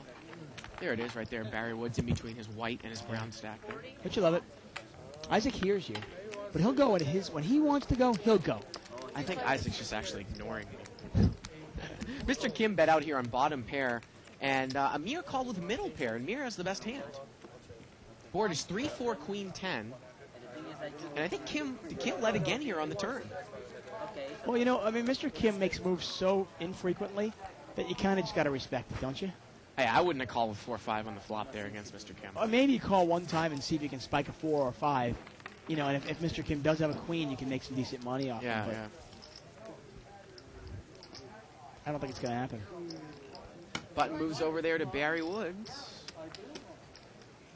So have you solidified your date yet? Yes, I'm not exactly sure what we're going to do yet. Oh, okay. What night is it, though? Sunday. Sunday. Cool. Well, we'll hear about it on Monday, I guess. Have you solidified your NFL football playoff picks? Coming later tonight. Have there been any happenings that would make you change your picks when I asked for them on Monday and you said you have to wait till the end of the week? to Well, have Carson Palmer, supposedly, his knee injury was devastating. them? That's good. I know. He quarterbacks the Cincinnati Bengals. That has a lot to do with the games this weekend. $60 raise here by Barry. Mo called in seat 1. Mr. Kim called with ace rag over there. Well, you know, Barry's got the best hand here with ace-7. Flop is 9-7 On the hearts. button. He's going to bet 120. That's a good bet. Use your position. You probably have the best hand, and if you don't, try to take it away. And Mo is going to call. Mo has to be setting up a play for later on, right? I would assume so. I mean, King Queen there, he does not have a heart in his hands. I'm not sure. Those are the kind of overcards that I don't really want to call with. Maybe if he thinks that Barry checks the turn, he can bet the river and Barry would fold. And sure enough, he is making a play at it. He's going to bet. He's going to bet 300. But he's bluffing the wrong guy. And Barry's going to raise him. 5, 7, And Mo's going to call. Wow, and the pot is about $1,600. And here we go to the river. The river's a 6. Barry Woods is good with ace-7. But what is Mo gonna do here? It's a $1,600 pot. He bets 300. What? I don't think that's going to do it. I can't do it. I have no idea what Mo's doing on this hand. I gotta be honest with you. I mean, I have the utmost respect for Mo's poker playing, and as a person, but I just don't understand what he's making. No. Yeah. And Barry called. Shit, I fold my 6, dude. Yeah, I don't know. What was Mo doing on that hand? Yeah, I don't understand. I mean, of course, the $300 bet on the river's not going to do anything, Right. is it? That's right. You don't have to show us. I don't know what Mo is trying to represent there. I mean, my only thought is that maybe, well, I mean, and this is an odd way to play the hand. Maybe you bet 300 on the river because he doesn't want to have to show. I don't know. On the table is gonna take that offer. Maybe he's had too many Coronas. I don't understand. I mean, we were pretty sure, obviously, he was going to make a play on it. And when Barry raises him, I fold. You would have won. he makes a call, and I thought maybe he was going to call and then throw out like a nice $1,000 bet on the river and really put Barry to the test. Yeah, I don't get that one at all. Pocket Kings over here for seat 7. That's Mo. Well, you know what? Mo is... And Barry's got ace-10. He's going to raise here from the cutoff. if people are paying attention to Mo here, he might get paid off this time. Well, what, is Mo going to re-raise here? He just calls, Dave. He's trying to play the trap, Yeah, he is. and Amir's going to call. Yeah, I think Mo is willing to gamble on this one to see if he can win a big pot. Well, best thing for him would be a 10 to come out with rags, but it's 8-6-8 here. Barry does usually continue on with the bet here.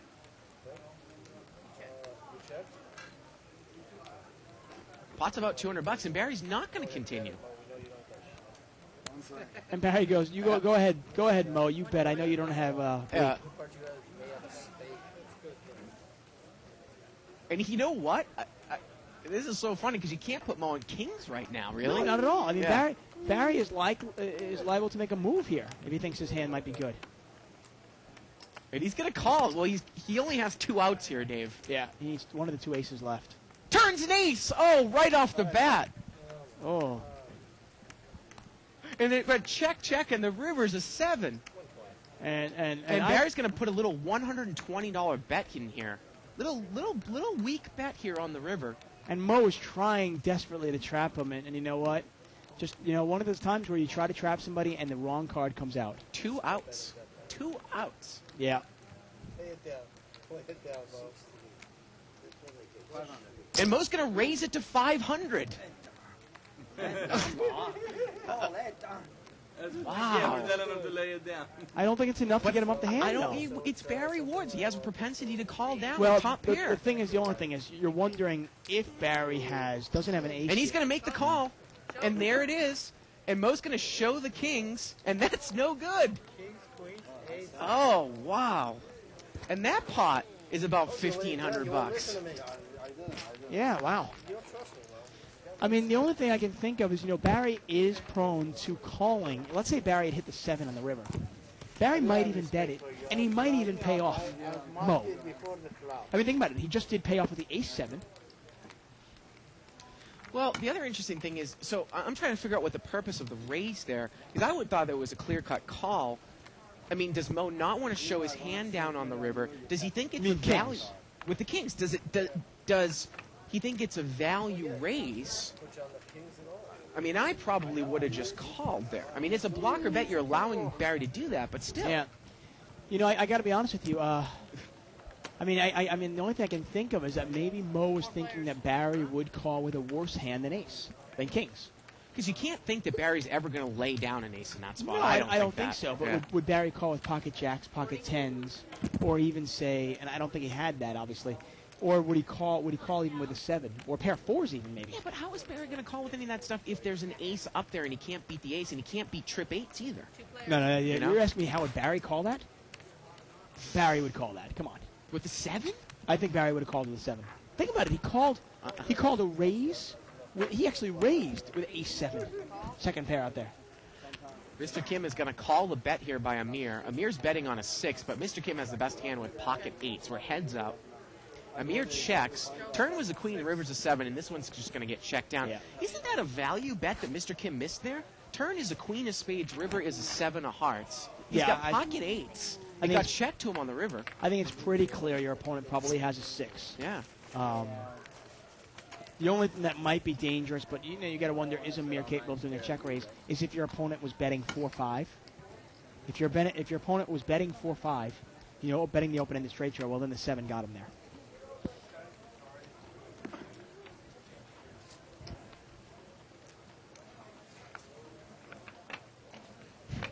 Everybody has their good days and their bad days, and Mo has really been on fire lately, and maybe tonight is just not his night. 80. $80 raise here by Carlos in the cutoff. He's got ace-queen off suit.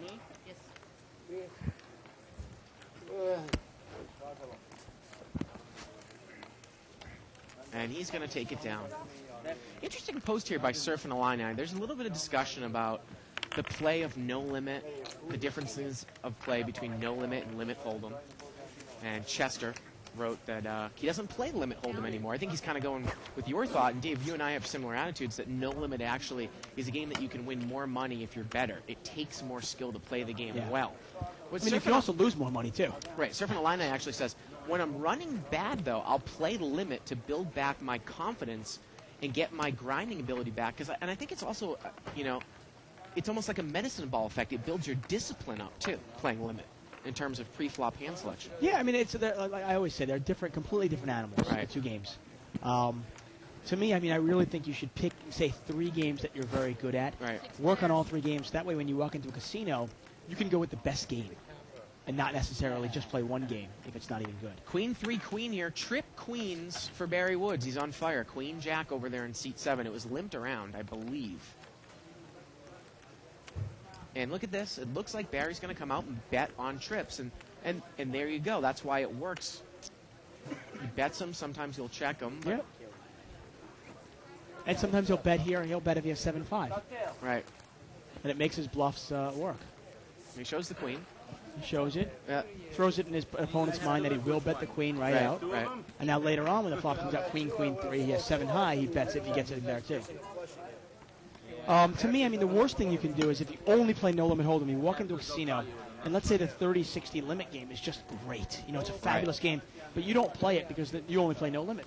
So you get into a bad no limit game, with a bunch of tight players or really good cagey players. Why would you do that? Let's take a look at our first chip count of the night. Barry Woods, table captain over there with 9,600. I think he's up a good $3,000 there, Dave. Well, and actually, I think he's got more than 9,600 there. I think he's got more like 11,000 there. Well, Barry lost a big pot to Amir, so I'm trying to figure out exactly what he's in the game for. But Amir is by far, I think, the big winner so far tonight. Yeah. King 4-3 with a couple of hearts. Obviously, in cash games, sometimes it's difficult to know exactly who is the big winner because we don't know what they bought in for. We will find out, though, for you. $50 bet here by Carlos with bottom pair. He's got 3-5. Flop came out 4-3 king with a couple of hearts, and he's going to take it down.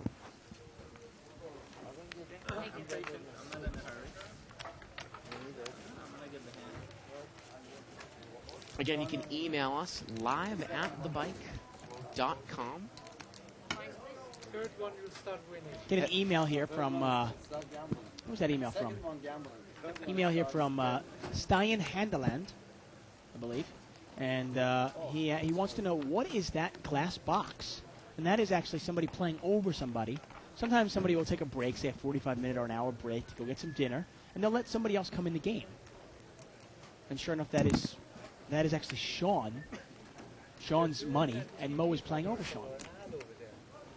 And when Sean comes back, Mo will get up and give Sean the seat back. And that is actually a plastic cube. 5 players. Limped around here 5 ways. Queen, Jack 4 with a couple of hearts. Seat 1, Mr. Kim is open-ended with King 10. And this one gets checked around. The turn's a 5. Couple hearts, couple spades. No really has much here. And now Kim's going to put a bet out here with the semi-bluff. He bets 40. 3 players. Danny calls him in seat 2. We don't have his cards up. He's got 10-8. He's chasing a gut shot. And Carlos is in there with a straight draw as well with 6-7. And if Danny gets there, though, he's going to lose a lot of money, though. River's a king, and Kim backs into the best hand here with the pair. It gets checked, and Danny's going to take a stab at it here with the third spade. He's going to bet 80, but I don't think that's enough. Kim's going to call him. Of course, yeah, definitely. $80, why not? Now, Mr. Kim, obviously, his king was the best hand already. Right. But you're right. Look at that. The 9 coming for Danny. If it was an offsuit 9, he would have made it straight, but Kim had the nut straight with king 10. Yeah. I have to get you back one time now. But you got a big you got a big pot, I got a small pot. Barry, your big one. Remember first when you did first time. Mr. Kim is just such a super nice guy, isn't he, Dave? Yeah, he really is. Yeah. No, you all in. I called you all in. Button moves over here to seat 4.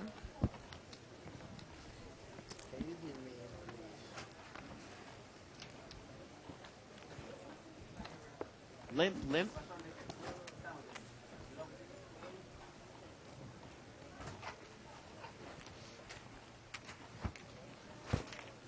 Six players. And we got 6-way action, 6 times 20, $120 pot.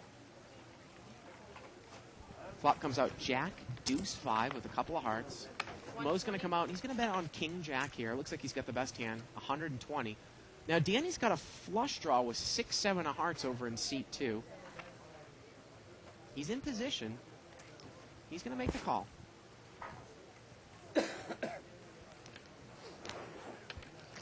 Here we go to the turn. Turns an ace. And Mo's going to bet 100 here. Mo bets 100, and Danny calls again. And here we go to the river. River is in 8, and Mo's got the best hand. Raise. And Mo's going to bet, and Danny's going to make a bluff raise here. He missed. Yeah, And Danny Mo's really- done with it. And Danny's going to take it down. Yeah. Wow. And Danny made that move. I told you, Danny made that move against me, and it was really, does have that in there. And rarely do you see the bluff raise.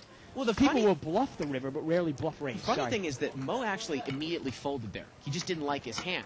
Yeah. But if you actually really looked at that hand, the 8 of diamonds came on the river. That didn't complete any draw. I mean, if Danny had the nut flush draw, he hit the ace on the turn, would he raise the river with a marginal single ace? Oftentimes, when you really think a hand through, if you take your time on any given hand and you go backwards, oftentimes you can almost put your opponent on the exact hand they have. 80. It's like a story. You know what I mean? And you're just reading, at the end of it, you get to see the last page first, and you're just missing that first page. So you just got to go backwards and figure it out. Steve raised here to 80. We couldn't see what he had, seat 5, but he's going to take it down without a flop.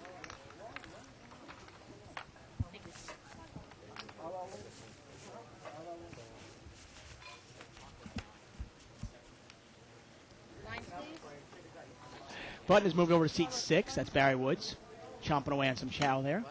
Mo is the small blind. Carlos is the big blind, $10, $20. And Amir is under the gun. Speaking of under the gun, I will have a new blog up on Monday talking about my recent exploits in the No Limit game. So check that out on Monday. I want to say that's January 16th. Oh, sorry. Excuse me. Wow, it is Friday the 13th tonight. Spooky, scary. Two only. And we get a 120. raise here by Barry Woods here. He's got pocket aces. You always make me Ace of spades and ace of hearts, always a pretty sight. And not going to get called, I don't think, in anywhere. No, he's not going to get called, and he takes it down. And he shows. 6 deuce. People raise when they Now, some people can say, oh, man, why raise that? Why not slow play it and take down, try to trap somebody? Well, if you slow play it and you try to trap somebody, you might get trapped. Sometimes the best thing to do is raise it and hope that somebody else has a decent hand and calls you. The kind of hands that might call a raise. Hope somebody has ace-queen, and they call you, and they catch their queen, Because the hands you don't want in there, you don't really want 4 people in there with 6-7 and 8-9 and 3-5 and, queen jack. A lot of cards you got to dodge. And too often people lose a lot of money with aces. Well, this time he's got a big hand again. He's got ace-king this time. 80. And he makes it 80. Makes it a little bit less than last time, but there are less callers this time, so it makes sense. and Mo is going to come over the top all in with ace-6, and Barry calls him. Mo made a move at the wrong time again, and he's in. I want to say the raise was about to $400, and he needs a 6 and only a 6 here, or he's going to lose. Pot's about $850. King on the river gives Barry 2 pair, kings and 9s with an ace I kicker. got lucky. I know Mo got a 9. You lose. I got lucky. You got 9. I got lucky. Jack 9? And Mo's trying to claim that he got lucky, but I guess not. Might even think that Barry got lucky, but no, Barry obviously had the best hand the whole way. And just like that, Barry takes down about an $800 pot, and Mo goes broke. And Mo's out, and I think Mo is headed to the cashier cage to get a little more quan. Quan. I love that word, man. Is that like quan? Is it plural for that quince? No, quan. You know, you gotta get the Quan. quan. I love the quan. What is quince? Quince? Fruit, right? I think so. Yeah. I think I thought quince that had is a something to do with some sort of monetary, I'm sure it is a monetary. multiple of some sort of term for money. Yeah, and Mo there, you know, once in a while Mo will do this. He'll just blow through a couple $1,000s. I'm not sure if it's to, like, maybe part of the reason is to get his image as a gambler, as a loose gambler. I'm not sure what the value of it is. I don't believe But I'm going to ask him, because I'm curious. Well, the button's moved over here to seat 8. Sorry, what was that remark? We have a couple of limpers, and actually the pot is straddled. Ooh, you're wonderful. Steph is good. Oh, I guess the pot is not straddled, because they would have been... House is Yeah, good. it's not straddled, but there's a lot of money in the pot. This Yeah, is anyways. 7-handed. $140 to the flop, folks. Jack 10, 10 here. And King 10 over there for seat 9. yeah, Amir's got it. Yeah. Amir in the small blind, and he checks his 3 10s. And everybody checks. And he's in. And he makes quads on the turn. Well, and I was going to say, look at Freddie's hand. Freddie's got got pocket queens. queens. Wow. He did. No, sorry. Freddie's got king queen. Oh, it's not up there. Yeah. I apologize, folks. Freddie has king queen. Now, he was open-ended, but obviously the open-ended is completely worthless now with 3 10s on the board. Well, Allen's going to come bet. He's going to bet ace high here. He's going to bet 50. Now, how do you play a monster hand from out of position here? Can you make any money if you're Amir? It's very difficult. So you almost, maybe you call and you hope he hits a 7. I don't know what to do with this one. to be Our honest cards with got boarded there. Boards down. Amir looks like he just calls. We got ace 7 you. Yeah, look at spades Allen nodding. against king 10. Quads here for Amir. The river's a 4. And Allen Amir probably, only has ace high. I'm assuming Amir will put a little bit of value bet in here, and Allen's going to fold. $300 bet. This is a pretty easy lay down here by Allen. I'm assuming he's gone. Again, ace 7 against king 10. Quads against ace high. Allen, yeah. See, Allen's pretending like he might make a move, but I've seen that several. Exactly. Right. He always makes it look like he's going for his chips. Amir even says it because I've seen that move several times. Hey, there's a yellow chip in there. That's a $5 chip. And I was telling you, sometimes the best way to make money on that hand actually is to bet it right out. Sometimes that's the best way to make it. You bet right away. Nobody puts you on a 10. And then you can play it from there. And then when the third 10 comes out there, there's no way they put you on quads. And then maybe you get lucky and somebody catches a king or a queen or an ace, and they pay you off. You can't put prize on it, making someone happy. And look at the chip stack in front of Amir. Seat Yeah. number 9. And Amir's only in the game for, I want to say a couple $1,000s.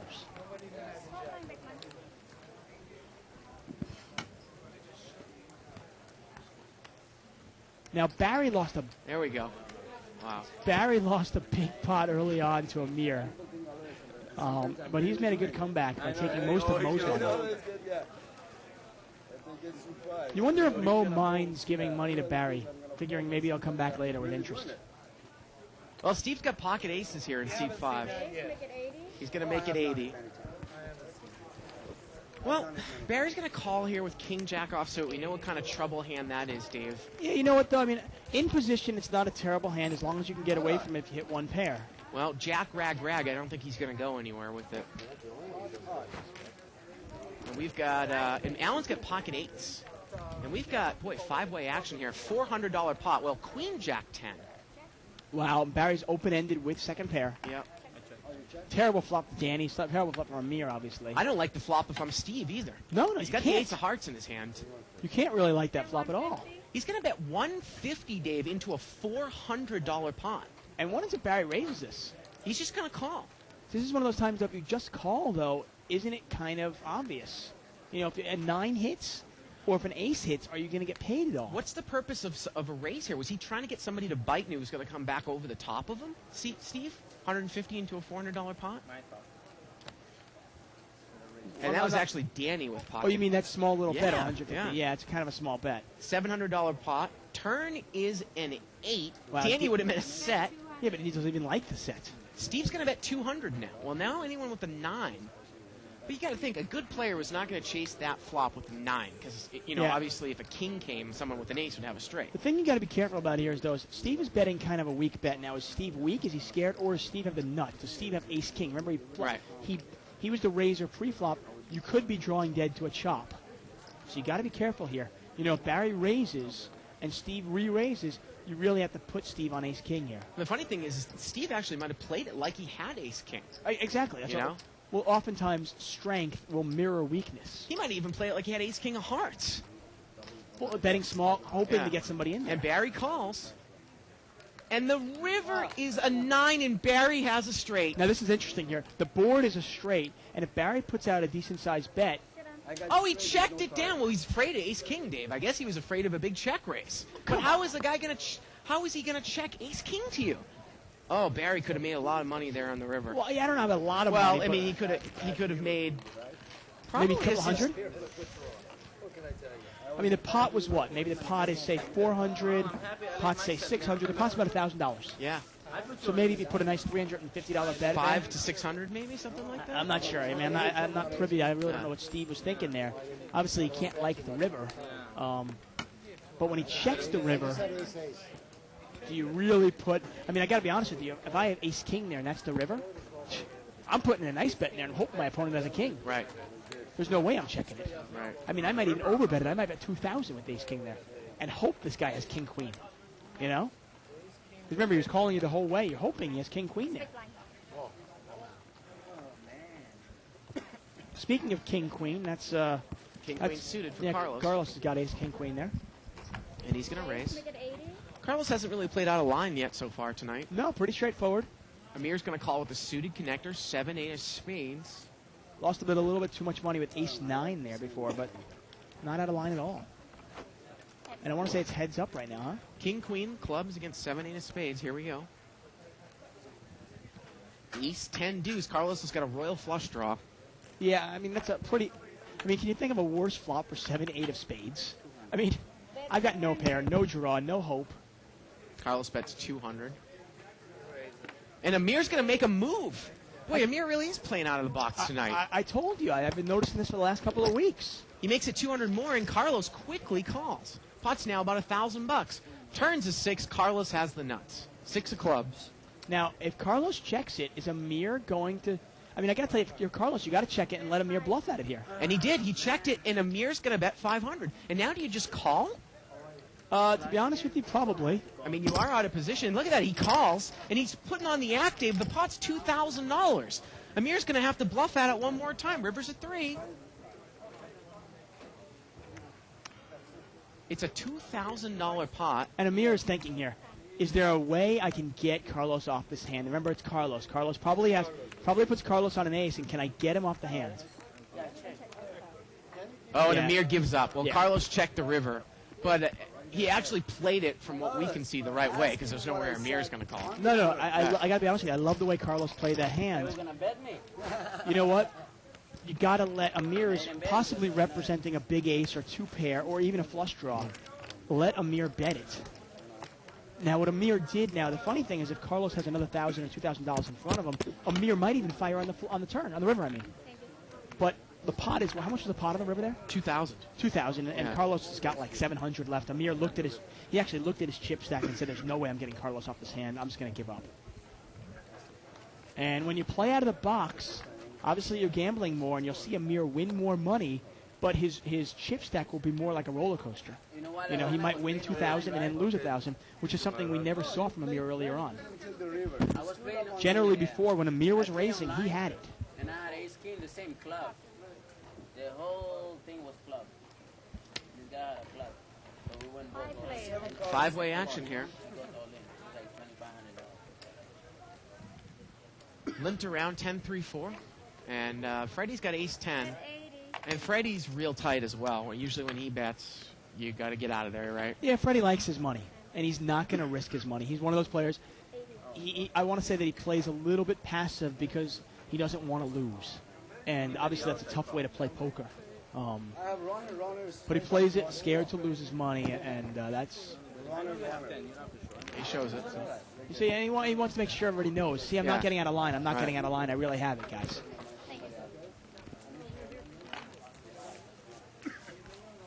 And there are players Carlos like really that. put the act on that hand, didn't he? Hollywood. Hey, well, the Oscars are coming up. I mean, the funny thing, though, is he put an act on like he was really pained, but he was calling so quickly. Yeah, can somebody? I would love to see somebody Photoshop Carlos with an Oscar. That'd be hysterical. Button has moved to seat 3. Barry's got ace. Well, no, he doesn't. Mo has ace rag on second position. He's going to fold. Yeah. Barry's good enough now where he's not playing ace rag in early position.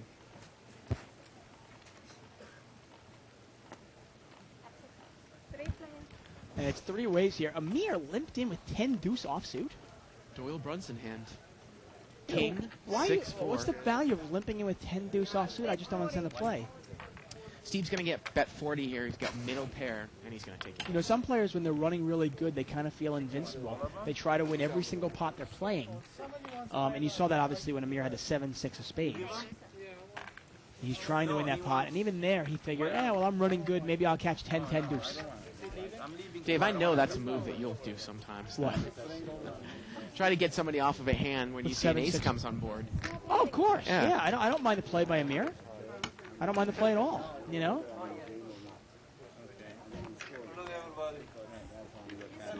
Dave Jones emails, Dave, you said I got to be honest with you 4 times. I was pretty much keeping a mental count in my head Really? as well. I thought I hadn't said it at all today. That's all right. I'll slap you. Yeah. That's what I'm Man. saying. Maybe we can get maybe Isaac's got a sound effect queued up in the audio. We can. Now, it's funny here. You know what Dave Jones says here? He says, 4, I got to be honest with you, 105 minutes into the broadcast. And then he says, Mo really needs to look for another line of work. And in parentheses, I did. And the interesting thing is, if you catch anybody on an off day, almost everybody can look like, what are these guys doing? He doesn't really know how to play poker. Right. But you know what? I mean, we both know Mo very well. And Mo is a very successful no-limit cash player. 4-4-5 here. Danny's got deuce 3. He's open-ended over there in seat 2. And it's going to get checked around here. Turns a 5. Queen high is good right now. Steve in seat 5. How do you like your deuce 3 now? River's an 8. That gives Allen the best hand. Yeah. Well, if a 6 had come there, say, and now Danny's he's gonna bet as a bluff. He bets 40, but I think Allen's gonna call. The turn was a 5 and the river was an 8. I was gonna say if Danny had hit the 6, look at Allen over there with 7-8 and right to his left. Oh wow. Yeah, but I mean the board is 5-4-5. I mean it's double paired. No, I'm saying like say 6 had come on the turn. Oh right, yeah. Obviously that would have been. That might have been trouble. $40 on the pot. What am I gonna make it more than that? No, bet your ace high. He's gonna move there. I wish I had ace high. And the button moves here to seat 5. I just bet the bet. Button moves over to seat 5. Not your Allen. Didn't you just say that? Yes, I did. You did, huh? That's what I said. Normal people will go away, but not Allen. If you don't want to play for cash, you can actually download the Bike.com's Play for Free software. That's on the left-hand side of your screen, I believe. And What do we have? 5 5 weekly free rolls? Weekly All free all start at 5 p.m. Pacific time, man. Check it out. That's 8 p.m. Eastern time. Bike.com. Something like 2 in the morning in Denmark. And this was straddled, I want to say. Well, if it was straddle, we get 4-way action. Yeah, $160 pot. Queen deuce 6 here. No one really hit any of this. Amir's got ace deuce. Yeah, Danny's got a best hand, though, with pair threes. Amir's going to come out and bet. He bets 40. I don't think Wow. Danny's I mean, not. I got to tell you, I knew Amir was mixing it up from playing with him. I didn't realize he was mixing it up this much. Well, Danny's going to call. And Carlos calls with ace 9. Guys, who cares about Wow, how do you like your ace deuce now? Well, how about now? Turns a deuce. Well, there you go. Yours, Carlos. It's sold. sold? Sold. Check. And the turn is a deuce. Now, I don't think anybody really has anything here. So it's a pretty easy laydown Yeah. for Carlos and Danny here. Amir's going to bet 120 here. Hey, if you think about implied odds, if somehow a 3 were to come off on the river, Danny might make a lot of money. Yep. But obviously, you've got to be sure that your opponent's got a huge hand. Carlos is drawing dead, and he folds. Yeah. Amir's going to take it down. And are we saying goodbye to Carlos, or is he moving? No, he's moving over there to seat 5. I wouldn't know what that's like. Mo's moving to seat 8. So long, I see. Maybe we'll get a new player. Seat 5 moved to seat 1, and I guess Mr. Kim is up out of the game. Okay, we got musical chairs going on here, folks. You got a son who's almost 26. So Steve is in seat 1. So he just turned 25. Danny's in seat 2, Alan in seat 3, Freddie in seat 4, Carlos in seat 5, Barry Woods in seat 6. Seat 7 is actually empty right now. Seat 8 is Mo, and seat 9 is Amir. Actually, And- seat 7 is Sean. He came back to He's the back. game. Okay, well, there you go. No. Amir's got pocket jacks in the big blind in seat 9. I told you, you said I'm 25. I said second or third. That was my question. I'm past the second, going on the third. All right.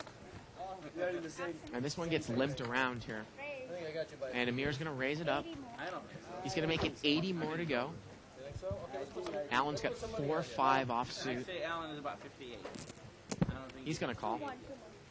80 more. He raised 80. Yeah, like 55, 56. And Carlos calls. Once again, we do a live thread on 2+2. You can join that. We try to keep the show as interactive as possible. You can also email us at live@thebike.com. Any questions, concerns, comments? Well, King Deuce 8 here, 1 overcard. Amir's going to fire. And he's going to take it down, I'm sure, here. 150. Alan folds, Carlos folds. And Amir is just on fire. He's got almost $6,000 there in front of him in seat 9. Have we ever seen Amir have this much money in front of him either, Dave?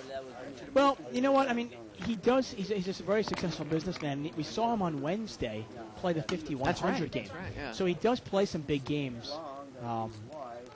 Actually, after Wednesday, I actually played with him in a 10-20 game, and he did have like $6,000, $7,000 in front of him. Okay, Alan, I'm not going And sometimes, you know, after you play that 5100 game and you take a step down here to 1020, you play a little more aggressive. You know what I mean? It's almost like you and I, if you and I were to jump into, say, the $200 game, we might play a little more aggressive than we would, say, in the $1,000 game or in the $5,000 game. But you wonder if maybe Amir is playing that way now. Well, I'm not Amir's saying got- that's correct. Amir's got ace-king here, and he's going to make it 80 to go here out of the small blind. Now, Freddie's got ace-9 suited. Let's see if he's going to make the call over there in seat 4. Alan's got a 7-4 of spades. He's in a big dilemma over here. He's in their hand. He's 9, he's shuffling. Surfing the line, he questions my Quan. He says, stop watching overrated Tom Cruise movies, Tuckman. And I got to say, Quan, I love that word. It was the one word that really came out of Jerry Maguire that was such a cool word. You know, Freddie's being so careful, Dave, to play well, but once again, you know, he might get involved if he hits the flop wrong with an easily dominated hand. Well, he didn't hit this flop wrong. Right. That's for sure. You just wonder how much heat he would have taken there. And Amir, look at Amir. He's going to follow through with the bet. I mean, that flop completely missed him, but he's going to follow through, and he's probably going to take this down. Carlos is open-ended, but he doesn't have a club. So his straight draw is really not that valuable here. or 4. 70? 70. And isn't this almost like a clear-cut raise or fold situation here? Or is it maybe a call and see what the guy does on the Well, turn? you always point out, and it's correct in saying that sometimes calling on the flop is as valuable as raising, because can Amir fire again? And if Amir can fire again, then maybe, you know, if he doesn't fire again, then you can take it away. Strangest flop. I thought Jack's last time flops the Jack this flush time. draw. No, the one hand off. Button moves over here to seat 9. Last time the king showed, I said, oh my god, pocket Jack's on me. What do you have? Jacks again? I was big blind earlier. Aces? Oh, okay. I thought you were saying big blind The again. Jack comes, No clubs, right? Big blind. Exactly. Jerry Maguire. I actually like that movie, I got to be honest with you. The hand I I'm a big Cameron Crowe fan, though. You know the funniest thing about what you said about the 200 game? Obviously, the 200 game is a small game.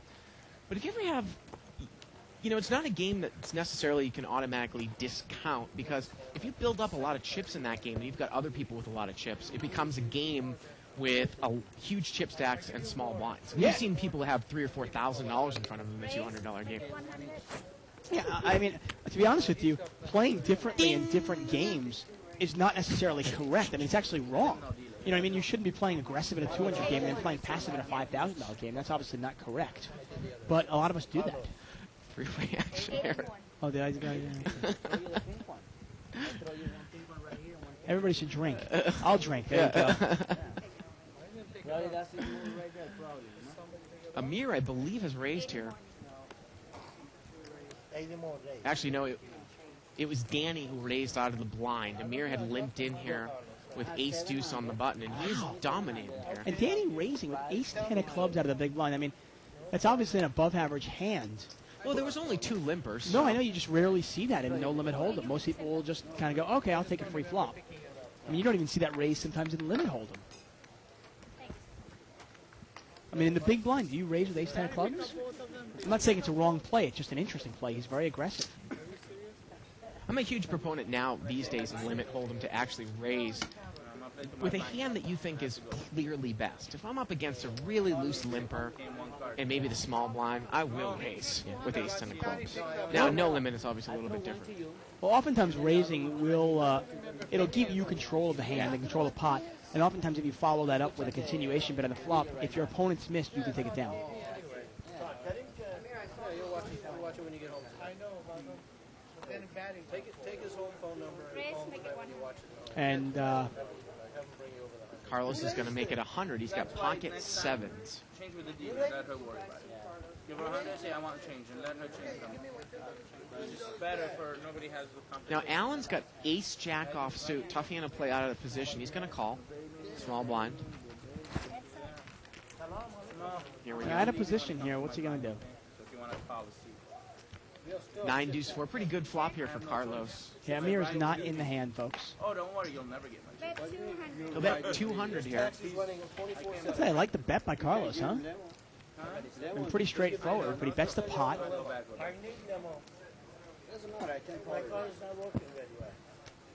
And like a lot of players, you know, maybe Carlos's game is really improving as well. You know, it's funny. Oftentimes, people you'll see somebody, you'll play with somebody, and you'll kind of dismiss them as a bad player or as kind of a loose player, or at least, you know, a live one, say, the fish in the game. And then 6 months later, you'll see him again, and you'll immediately assume, oh, good, that guy's in the game. And then you start watching their game, and you go, wait a second, this guy's no longer a fish. You know, they've learned how to play a little better. Maybe they've read a couple of books.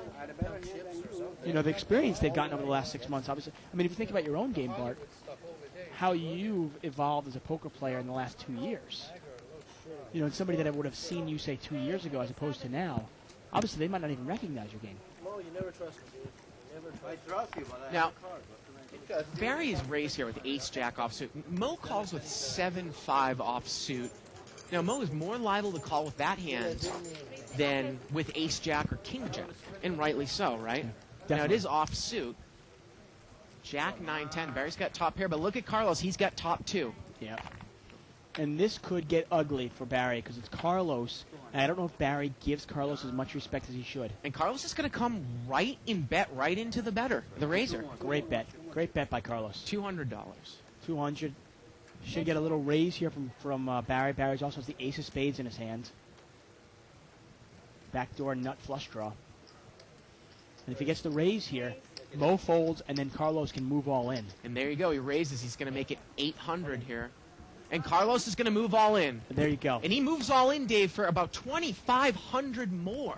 This is a big pot. I got to tell you, I like the play by Carlos. He's very vulnerable here. He's vulnerable to spades. He's vulnerable to a straight draw. He doesn't know where Barry's at. Yeah. This pot right now, I want to say, if you look at all the chips in there, it's about another 2,000 more. Yeah. And that means the pot's about it's about I want to say a $4,000 pot, $2,000 for Barry to call. He's got the ace of spades in his hand. And this is sometimes, we always say, bet your hands right into the raiser because this is the way to get the most money in the pot. If he checks, if Barry bets 300 and then he goes on the top for 1,000, Barry might throw it away because he's only in for 300. Well, now Barry's in there for 800. The pot is now how much? about 37 to 3,800, 2,000 to call here. And now suddenly the pot is really big, Yeah. and it puts Barry in a really tough spot. I love the way Carlos has played this hand. He's played it straightforward. He's bet right into the razor. Well, Barry's showing the ace, and he shows ace-jack. If you have a queen of spades, I say maybe you should call. And he showed it, Dave. Yeah, and that's- Carlos often does that. That's Yeah. amazing. He lets people off the hook. Yeah. Well, after you show it to him, what is Barry still thinking about it? Yeah, I don't understand why Carlos does it sometimes. I mean, he did the other night with me. I mean, I raised an early position with pocket jacks. He re-raised me a ridiculous... And he gave him $200 back, too. What did you show? Yeah, Carlos is a class act, I got to tell you. I mean, he's obviously not here for the money. He's here Right. for entertainment. Right, right. You know, and you got to understand that. Some people are sitting at home going, what is this guy doing? You know, a lot of these guys are here just to have a good time. I was telling him, does he know It that? would have been interesting to see Barry what he's going to call there. I mean, as he's evolved in his poker playing days, Dave, I mean, that flop, 9-10 jack with two spades, is a lot different than jack 7 deuce rainbow. Of course. Right? I mean, I just, you know, it'd be interesting to see if he would have made the call. Taking your chance on it. I mean, you got to assume that if you do call, even if you're ahead, you're not ahead by a lot. Right. Because you got to look He at it. might and have a go, huge draw. Well, even let's say that Carlos has queen jack. Well, then he's open ended with top pair. Let's say he has king jack. Well, then he has a gut shot with top pair. You small blind. Steve is raised here to 80. We can't see his cards over there in seat 1, but Danny's got pocket aces. Steve has got pocket 9, so let's see how Danny's going to play. It's an $80 raise. Is Danny going to play? I don't know if that raise is enough just to smooth call here. No, he's going to raise it. 160. He's going to mini raise it up to 160, usually a big sign of strength. It's not a terrible raise, to be honest with you, because it gets you action, but it's Ding, enough of a ding. raise to get rid of the other players. What did I say? Did I say to be honest with you again? Wow. Queen 8 jack. It's amazing. The stuff that comes out of my mouth. Steve checks, and Really Danny's going to phenomenal. bet 500, and Steve folds. Now, it's interesting. The other night I was playing, like I said, I was playing with Carlos. I raised an early position to $75 with pocket jacks. And Carlos made it 400 to go. No way, not And with to that be, flop. to be honest with you, I was going to fold regardless, okay? But I looked at Carlos and I go, Carlos, what do you got, pocket aces? And he nods his head and he showed me 'em. Now, I was going to fold anyway, but he showed them to me. Made it even easier. He was shorter. Well, I think that's 7 times I've said it tonight. And look at Mo. He's really got a lot of chips now. He's covering the table. He's covering Barry. Oh, dealer, you don't give me. So Yeah, so Mo's got about $8,000-9,000 in front of him. limped around here. So we've got probably close to $35,000-40,000 on the table right now. 8, 9, 10. A couple hearts. Looks like 6, 7's got the bottom end of the straight over there for Allen. Yeah, Sean's actually got, Sean's got open-ended straight draw, and he's got the good end of it because if a queen were to hit, he would have a king high straight. Allen's going to bet 120. This is not a monster hand either, Dave. Talk about flopping a straight that's not a monster. How about this board? 8, 9, Yeah. 10 with 2 hearts. I mean, You got 6, 7, and diamond. Allen's probably got to know he's good right now, but There are so many cards that you just... oh, It's almost like having bottom 2 pair on a well-connected board, I mean, right? you don't want a jack to come out, you don't want a queen to come out, you don't want a 7 to come out, you don't want a heart to come out. It's funny. Would you rather have 8, 9 here or 6, 7? Well, I don't mind 6, 7. I mean, I'll take the straight. I mean, Right. you still have the second nut hand. But what I mean by that is that you can improve. 8, 9 at least you can improve. Granted, Right. you only have 4 outs, but I guess you're looking for high offsuit blank, high offsuit blank, deuce of clubs, deuce of spades, king of clubs. I'm looking for a really, really action gambler to kind of like try to move in with one pair or a heart draw or something. And I put my money in with maybe being a 66% favorite. Danny's got pocket jacks. He's going to raise it up. Make it 100. He's going to make it 100 to go. Looks like Freddie's got pocket 10s. He's going to call in seat 4. Does he have enough money to call? I mean, Well, he's putting himself in 20% of a stack in there with pocket 10s? Do you think it's a re-raise or fold situation? Well, I'm just wondering. Just asking a question. Pocket 3's over there from Mo. So here we go. 3-way action. $300 pot. pair versus pair versus pair. Set of jacks here for Danny. Let's see how Danny plays it. He checks it, and it gets checked around. Yeah. Turn is an 8. Why not bet your set of jacks and hope somebody called you with an ace? Especially when an ace comes out, right? You don't have an ace. Maybe one of these guys does, right? Exactly. Yeah. Give your money back. I should have slow played and milked you for all your money. I was being nice. It's only you and Mo. Anybody Yeah, I else? mean, it just doesn't make, you got to understand, all your money. if you are the pre-flop raiser, your opponents are almost expecting you to raise, to at least bet the flop. Don't let them down. Bet it. Because you never know, if you always bet it, they might make a move on you. It was funny, Dave. I was playing a little internet poker. I forget on which site. Maybe Full Tilt or something. A couple nights ago, I actually flopped quads. There were 7 people in the hand. I raised the flop. And I had 2 people say that I was a horrible player for not slow playing, and I made the absolute maximum amount on the hand. And people just don't get it. Well, especially that you were playing. I'm assuming you were playing limit hold'em. Yeah, limit hold'em. Yeah. I raised the flop when I flopped quads. Actually, and I bet right out into it.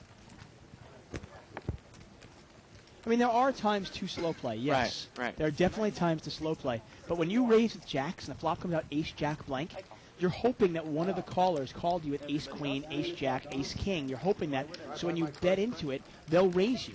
That's what you're hoping for. Carlos made it, I think, 60 to go, and he got called in 5 spots. It's about a $350 pot. He's got ace, queen.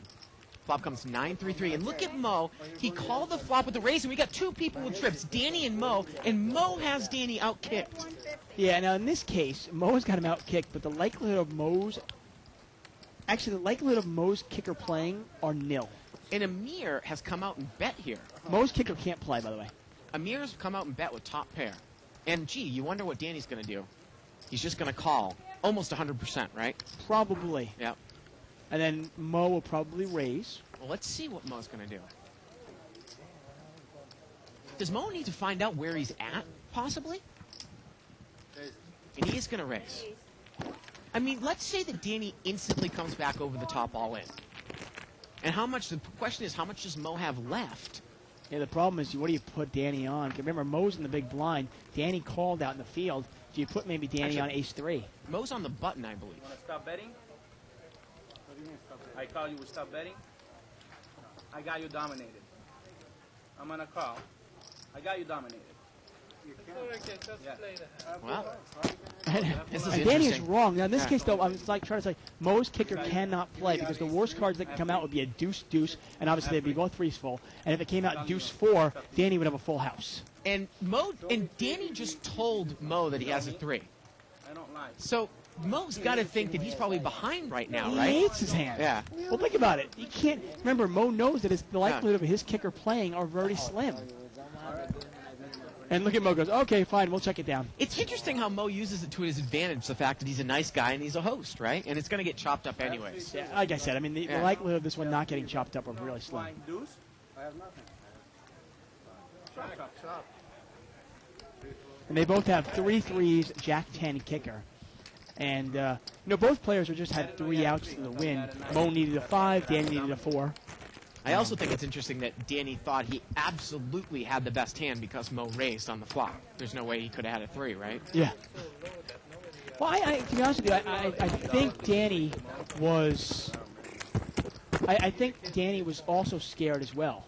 Because remember, Mo's in the blind. I think Mo raised. I think Danny didn't really want to face much heat. I think that's why Danny showed the 3. You're right. Think about it. If Danny has ace-3, I don't think he plays it that way. You're right. Mo is in the small blind, and he check raised. I thought he was on the buttons. Yeah, so I think Danny actually said, this guy might have a 3 also. Let me show him my 3. He might have 3-7. He might have 3-9. I don't know what he has. But if I show him a 3, that'll slow him down. We've talked about this before when we talk about when you have trips, but you're fearful that the other guy might have trips with you as well. We're going to take a look at another chip count here. So Mo, probably up to about 11,000 now. Amir's got about 6,000. Still the big winner of the night. And Alan actually has more chips than he usually does. He's up a couple grand tonight, too, I think. Yeah, Alan's been buying in for a lot more. Obviously, Barry, that's a little off there. It's actually 10,050. Yeah, Barry's got 10,050. And Freddie there with 500. I mean, it's almost like 2 different games going on. Pocket kings over here for Sean, probably the tightest player on the table. But it's interesting we talk about when you have trips, but you feel that your kicker might be in trouble, you got to start to think of what hands somebody would play with that card.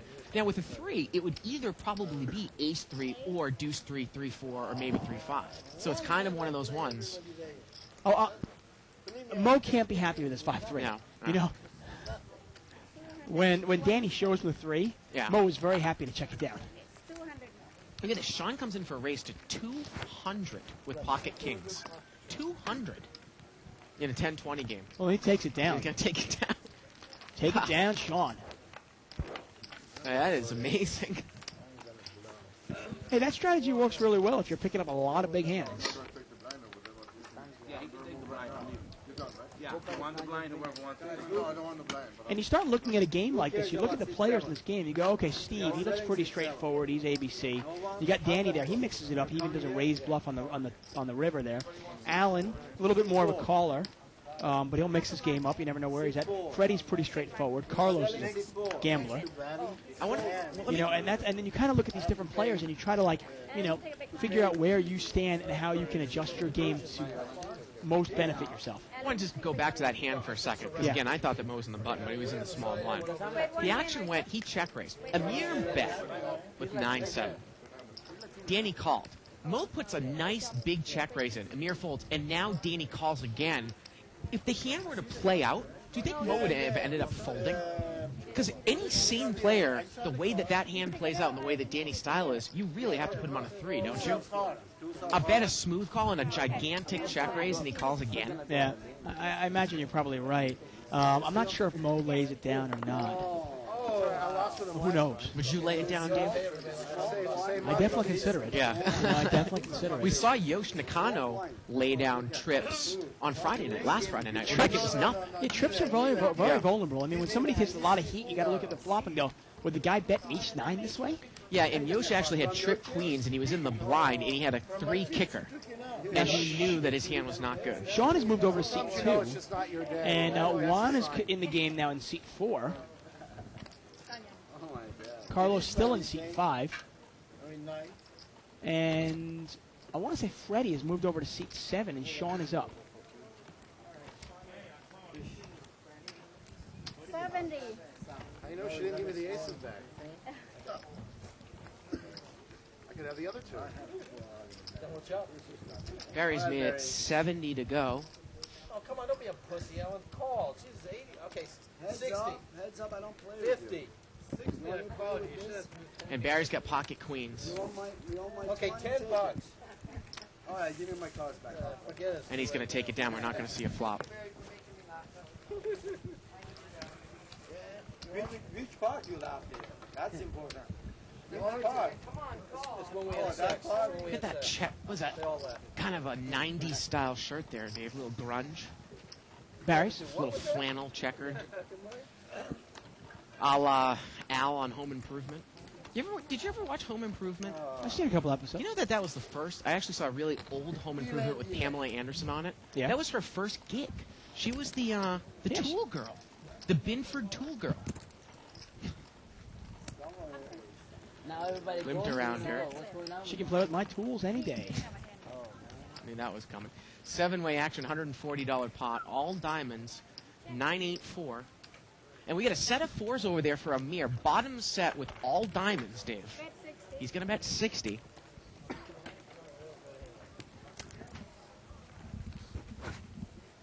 And Alan's going to call with 10 of diamonds, deuce, offsuit. And Carlos calls with pocket 6s without a diamond. That's amazing. Here we go to the turn. Turns a diamond. And Alan has the best hand with the 10 high flush. But he doesn't know it. He's got an open-ended straight flush, and everybody checks. Amir takes the card. And the river's a 7. What a great card that was for Amir to take. Yeah, I mean, And the now interesting Alan's thing going is- to come out and bet. the interesting thing is if you're a mirror, you kind of hope somebody was in there with the ace of diamonds. I overbet this flop. I overbet the pot here. Well, Alan bets, and let's see how much Amir's going to raise. Turn was a 7 of diamonds. River was a 7 of clubs. Now, when Alan calls you, checks it, and then bets it, you almost say, okay, Alan's got the ace of diamonds. Let me overbet it and see if he'll call. Remember, you can only lose here to 5, 6 of diamonds, or Jack 10 of diamonds. And he's going to raise. Or obviously a higher set, say set of 9s or set of 8s or pocket 7s. And he's gonna really over raise here. He makes it 800 total, but Allen doesn't have the ace of diamonds. Yeah, and obviously Amir doesn't know that, but I like the bet by Amir. I really do. I like the card that he took on the turn. There's probably no way that he's ahead with 2 people in there. Well, when he bets and 2 people call, Yeah. you got to put one of them on a diamond, right? I mean, he's raised here big, and Allen's thinking about it here. Maybe kind of that reverse psychology. Is he bluffing? Well, it's one of those times, right? It's one of those times you look at it and go, well, would he bet? What kind of hand would he bet here? He wouldn't bet the king of diamonds. He wouldn't bet the queen of diamonds. To be honest with you, he might not even bet the ace of diamonds.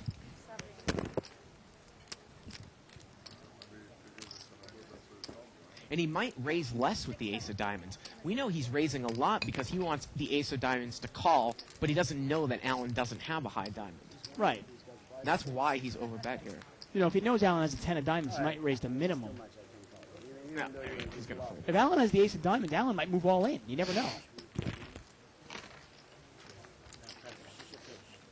I mean, if you had the ace of diamonds there, well, you would have played it differently. You probably wouldn't have checked the turn. Let's say for some reason you bet the river, and now Amir raises you, a big raise. It puts you to the test, right? It definitely I mean, does. Amir has bluff raised the river several times tonight. It's one of the reasons it's a great time to really put an overbet in there and see what he does. Now, if those overbets are going to work in terms of getting paid off, once in a while you got to bluff overbet too. Otherwise, a good player will pick up on that betting pattern. There was a pair on the board, obviously. I can't call you, no matter how high my flush is.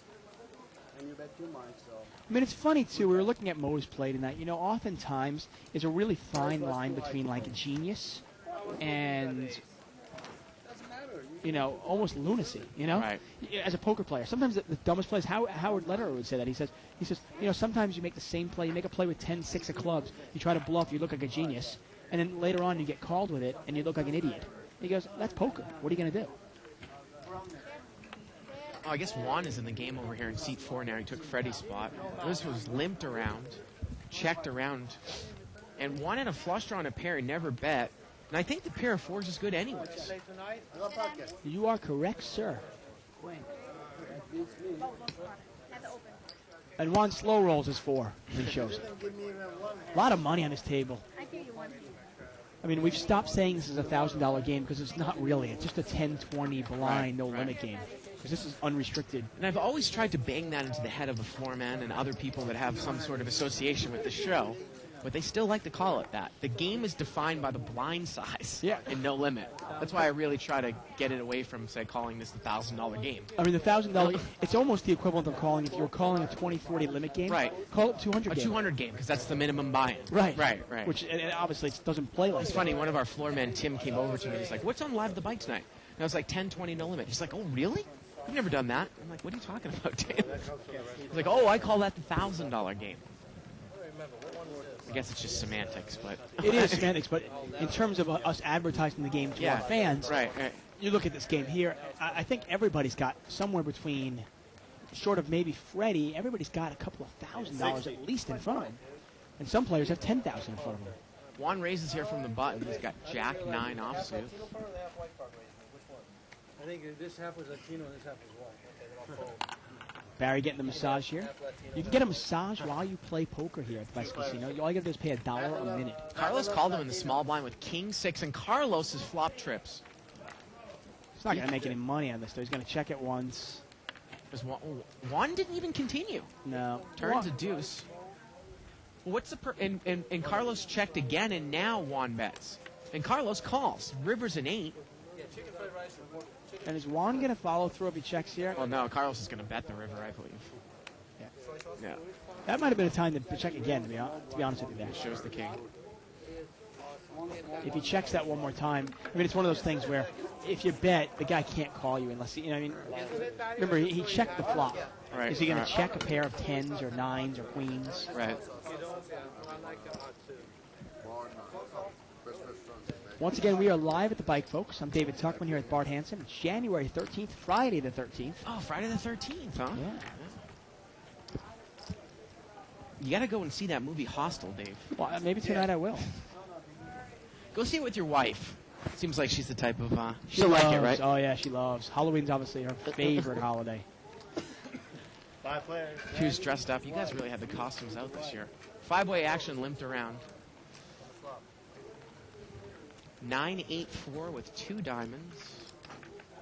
Looks like we got a king 8 and an 8-6 in there as the best hands. Yeah, Carlos has got a flush draw. He's got jack 3 of diamonds. Well, Barry's going to come out and bet. He's got the king of diamonds and an 8. He comes out and bets about 120, it looks like here. Imagine Carlos is going to call this. Yep. Often a quick call indicates a Draw. A draw, yeah. Oh, turns a king, and now Barry has 2 pair. And he checks it. Oh, and yeah. Carlos takes the card, and the river's a diamond. And how much is Carlos going to bet here, and is Barry going to pay him off? Barry's going to bet 200. Oh, and Carlos just calls. Wow. Barry said, I know I should have called. I know I should have. Carlos should have bet the turn there. That was again the time that Carlos was just being friendly to the guy, but Barry made a big mistake there on the turn, didn't he?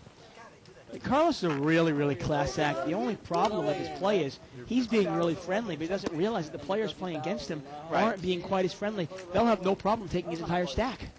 I mean, Barry's Barry. 2 pair. Obviously, a flush there came on the river, and it was played like Carlos on a diamond draw, but he could have gotten a good value raise there. I mean, Barry still has difficulty laying down some hands, right? Well, he's got top 2 pair there, right? Yeah, Barry learned his lesson right away, too. You hear Barry say, I should have bet the turn there. The flop of 8 and 9, with 2 diamonds. A lot of hands. I mean, Carlos could have 6-7, could have jack 10. I mean, he could have diamonds. You got to dodge a lot of cards there with 2 pair. You got to make your opponents pay for those draws. And if they get them, hey, so be it. Button moves over here to seat I 7. mean, how many times have you played with a guy who makes 2 pair on the turn, right? It gets checked to him, and he checks behind. And then the diamond comes on the river, and he goes, well, good, I saved money. I mean, and that is like, to me, that is kind of the silliest way to look at poker. Because you didn't save money, because you got to look in the long run, you're not saving money at all. Betting on that turn is obviously positive EV, expected value. Carlos has got a jack 9 of spades here in seat 5. He's going to pop it up a little bit. 50. Barry's got ace 8 of clubs. He calls. Freddie calls with ace jack offsuit. Now, and Freddie's got like maybe $300 now. Change. 50. 4 players. And the likelihood of Freddie hitting his hand are really slim because there's 1 ace out and 1 jack out. Well, what do I know? Oh, look at this. The last 2 jacks. Jack 9 and ace jack. But again, Freddie doesn't have much money, so. 50. And Freddie bets 50 here with ace jack. And Carlos will probably check raise. No, he just 2 calls. players. And Carlos needs a 9 Yep. or running spades. That's right. We're heads up. That's not the ace of spades. Turns a 6. Whatever you want to do, man. You're the bottom, so you decide. You tell me. I check. Go ahead, check. I have Carlos. Listen, you didn't. Oh, give look me at this. the Carlos spikes a 9 on the river. Wow. Whoa. Give me my 50 back. Look, I checked on you. I was going to bet, buddy. And again, Carlos What saying, is what do you Freddie want to do? doing, though? No, they were just talking. They said, what do you want to do? I understand, I guess but- they don't bet against each other. But they do sometimes. I've played with these guys, and they bet against each other. What, this time Freddie had trips he didn't want to bet? I mean, isn't that the hand Freddie's waiting for? With Why are you in the game? Jack with a higher XP. And if you don't want to play against Carlos, why are you calling his raise? Right? Come on, give me one good hand. I mean, it turns out that Freddie made money on it. He got lucky because the 9 would have come on the river still, obviously, and he still would have lost his entire stack to Carlos. But, I mean, it just flabbergasts me. Limped around here. King 3-3. And people wondering at home, what is this stuff? Why are they checking that? That's a part of cash poker, folks. Obviously, you don't see it in tournament games, and you'll never see that in tournament poker, but in cash poker, that happens. Well, Amir's got trip 3s here. He did not bet out an early position, and now he's going to bet. The turn's a jack. A couple people have jacks here. No one had a king. And we've seen it a couple of times from Amir now. Amir is obviously opening up his game, and he's betting more, but now it's the second time that he's made trips on the flop, Right. and he hasn't bet it. Right. Barry called with jack 10, and Mo called with jack 10. The river's an 8. And he's going to throw a little value bet in there and hope somebody calls him with a 200. jack. Well, 2 people have jacks here, Mo and Barry. Now, the old Amir, it would be a pretty easy fold, Right. but now you're not quite sure. How about a king? Who knows? Did Amir like turn queen 10? Did he turn a straight draw? And is he betting it anyway? Well, now that's an easy fold for Mo. Yeah, he's not going to overcall. Yeah. But Amir's new game here, where he's really bluffing more and he's betting these hands, if he were to bet his trips as well when he flops them, it would really be difficult to put him on a hand.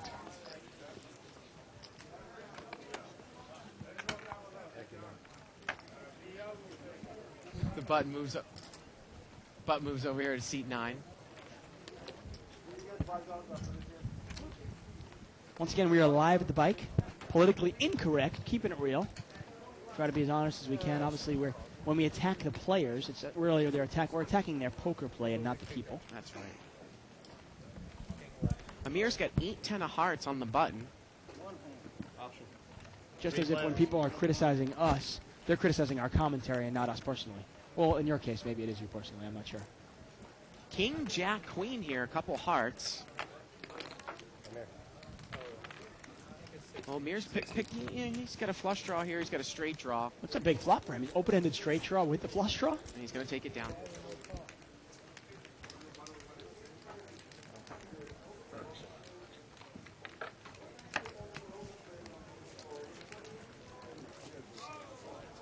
Button has moved over to seat 1. That's Steve, our escargot guy. You want the big blind player?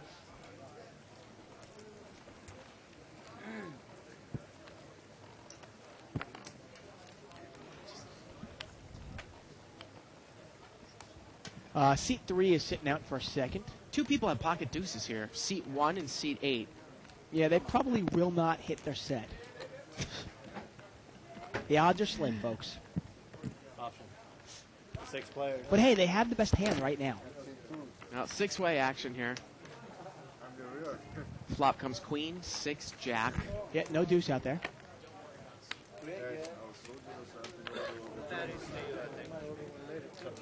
And it looks like no one has a Queen or a Jack here. This one might get checked No, does around. anybody have a 6? Deuces are still good. Turns a 7. And seat 2 is open-ended. Yeah, he's picked up an open-ended straight draw. But Barry's going to come out and bet, as he often will if no one wants the pot. Well, he's got a gut shot. Yeah, why not take a shot at it? Gut shot with overcard. Going to take it down. And that's money earned. I just paid for his massage. I swear Barry was crying like a baby. I was playing with him the other night, and he's getting a massage from some guy. And I guess he had just worked out. Told me he hasn't worked out in like 7 months, and he had a trainer work him out. Oh, yeah. And he was crying like a little girl. What, how sore he was? Oh, as the masseuse was giving him a massage, he was literally whining. We had to yell at him. We're like, come on, Barry, act on your hand. I can't even imagine what the look on his face was like. Pocket kings here for seat 5. Queen 10 of spades here. 50. Kings for Carlos. Yep. $50 raise. Cowboys. Steve's called over there in seat 1. He's got king queen offsuit, and Carlos is going to come back over the top. He's going to make it 150 to go. 100 more. 3 players. Mo calls, and seat 1 calls. And Mo is open-ended, and Yeah. he's got the nice side of it because if a jack comes, anybody that had if anybody had, say, a lone 10 would be losing to Mo. Carlos bets 400. Mo calls. We've got over a $1,000 pot. The turn's a 6, and Mo hits the straight. Now, you'd think that you would be able to get away from kings in this case. $400 bet here by Carlos. I mean, it's a one-liner to a straight. A jack would be a little better card for Mo. And I think Mo's moved all in here, Dave. He's moved all in. He's over-betting here. He's moved all in. All the money is in here. And, wow, Carlos has got a lot of money behind him. We're does. talking about, it was $2,000 before the raise. This, in essence, is about a $6,000 pot, $4,000 for Carlos to call. Yeah, this is the problem with Carlos is being so nice is, you know, he's nice to these guys and he doesn't get the money that he should when he has a big hand. Right. But you know what? If he loses this pot, you know, Mo's going to take all his money. Right, right. And this is one of those times where, you know what? Mo could be bluffing. Mo is capable of bluffing here. Right. But he's not. And Mo has shown enough bluffs tonight that all he needs to do is win one of these pots all he needs to do is win one pot like this, and he'll make all that money back plus some. 4,000. 6,000, excuse me. 4,000 a call. $6,000 pot, 4,000 a call. Most put Carlos all in here. This is not really that difficult to lay down, I don't think. I mean, you don't necessarily want to. Do you want to risk all your money there? And Mo does not show. Yeah, it's just an odd play, you know, because some people will think about it and go, oh, wait a second.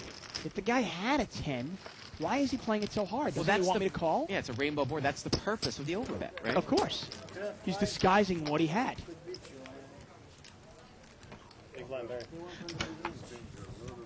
Button moves over I mean, here to be honest with you, to be really, really, really super honest with you, you know, that's what makes Mo a good player. I mean, obviously tonight has not been his A-plus night, you know, results-wise.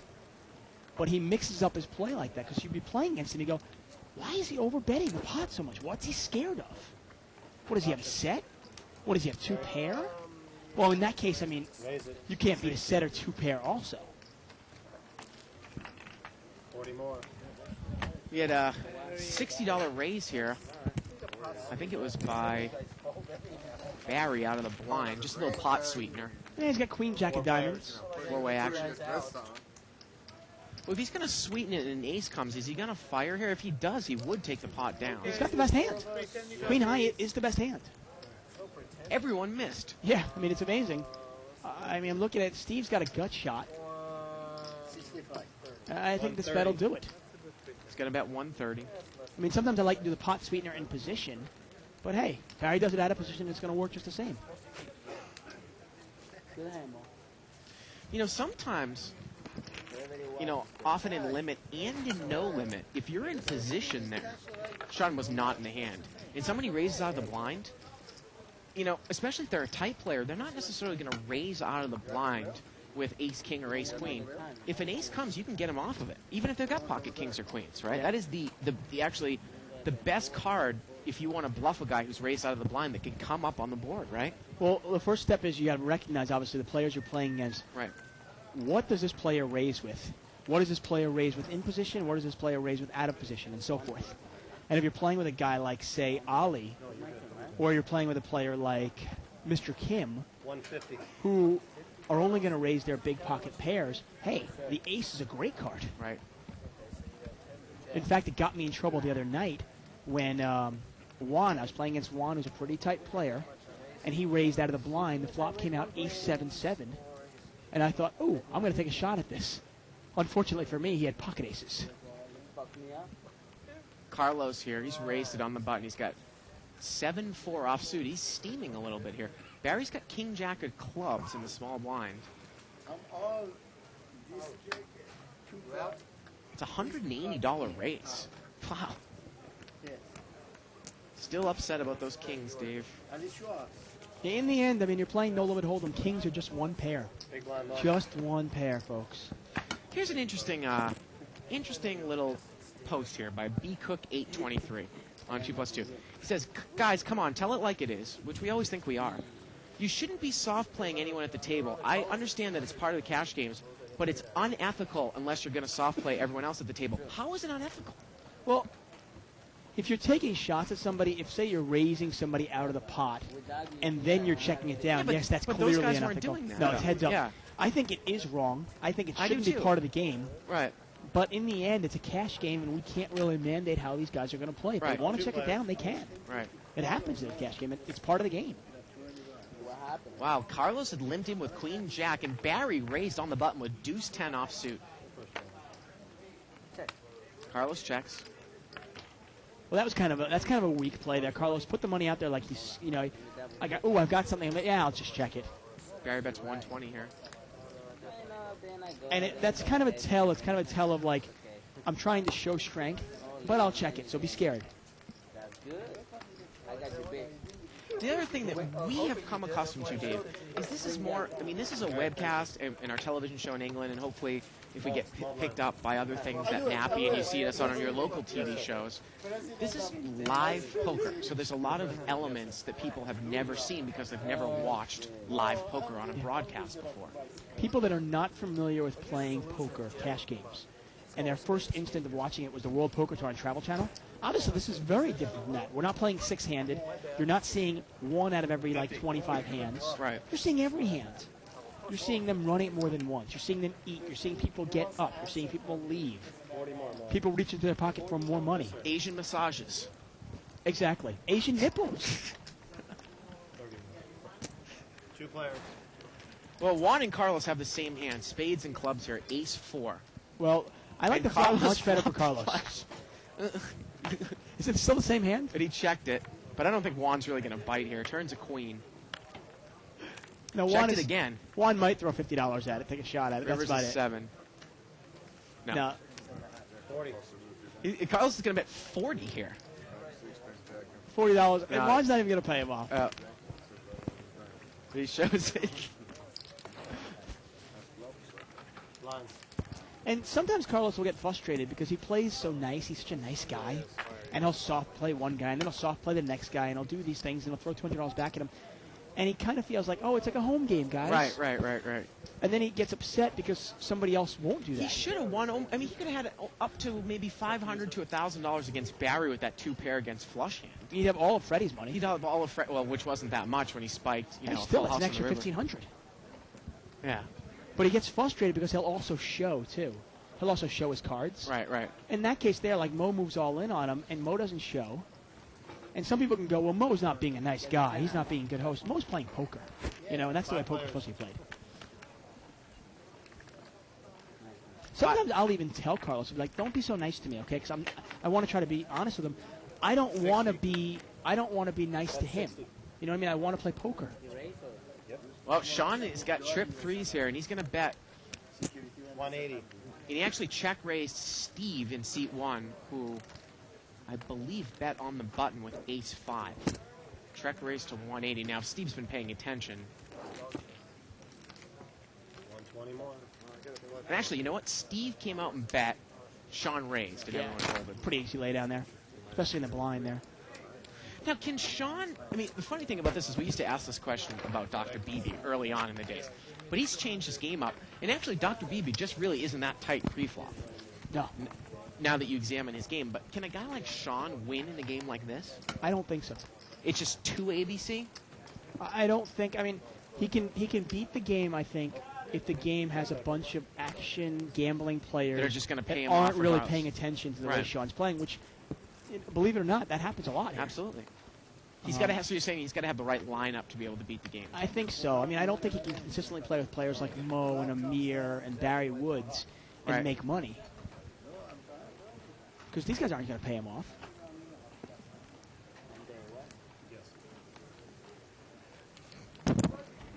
Mo, 5-6 offsuit. Steve over there, we can't see his cards. He's on the button. 7-way action, $140 pot. 3-4-10 here. Queen 10 of hearts for Barry Woods. See if Mo's he's gonna throw a open-ended. little bet out here. And it's the nice side of the open-ended, too. It's the 5-6, and it's a rainbow board. Barry bets with Queen 10, top pair, Queen kicker. Mo calls. 2 players. Okay, you got to start putting Mo on a range of hands here, Dave. The turn is an ace. That's no help. Because if Mo had something like King 10 or Queen 10, 20. wouldn't he raise the flop, most likely? I mean, possibly not. Barry bets again, and Mo calls again. And the river's an 8, and Mo misses.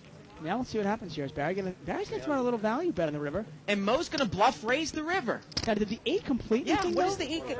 He's going to raise it up to 1,000. And this is one of those times where we really got to look at the hand and go, what does Mo have?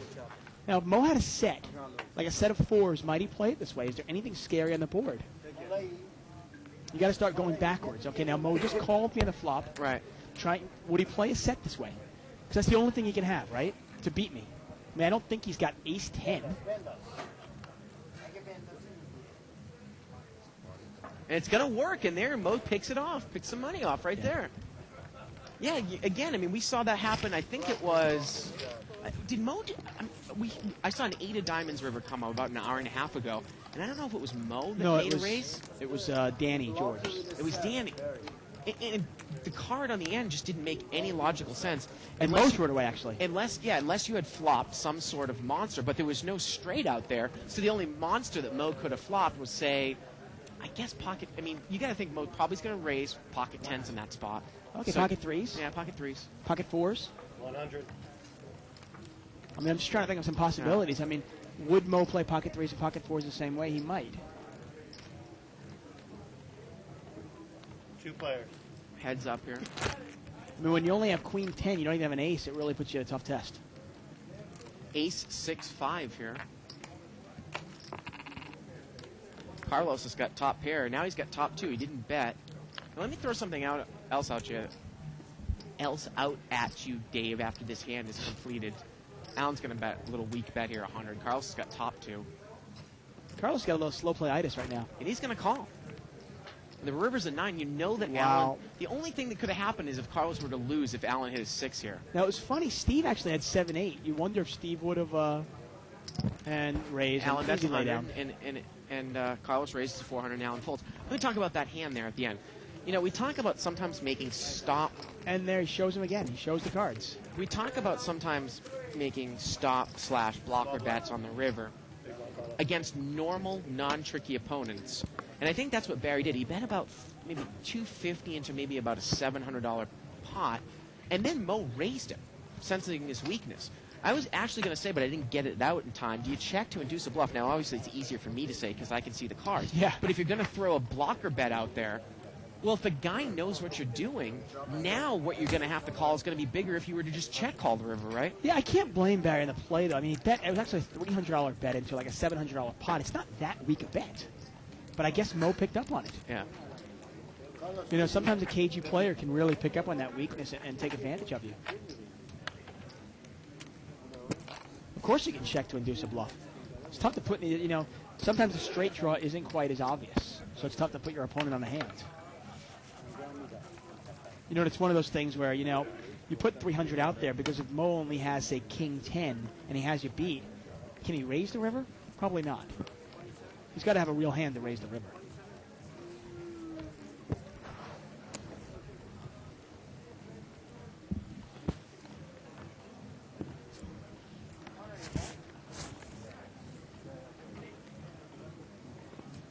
Limped around here.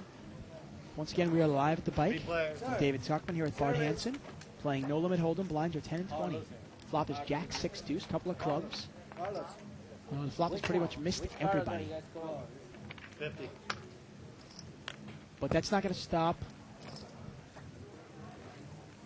Carlos from betting $50 with the gut shot straight draw. And he takes it down.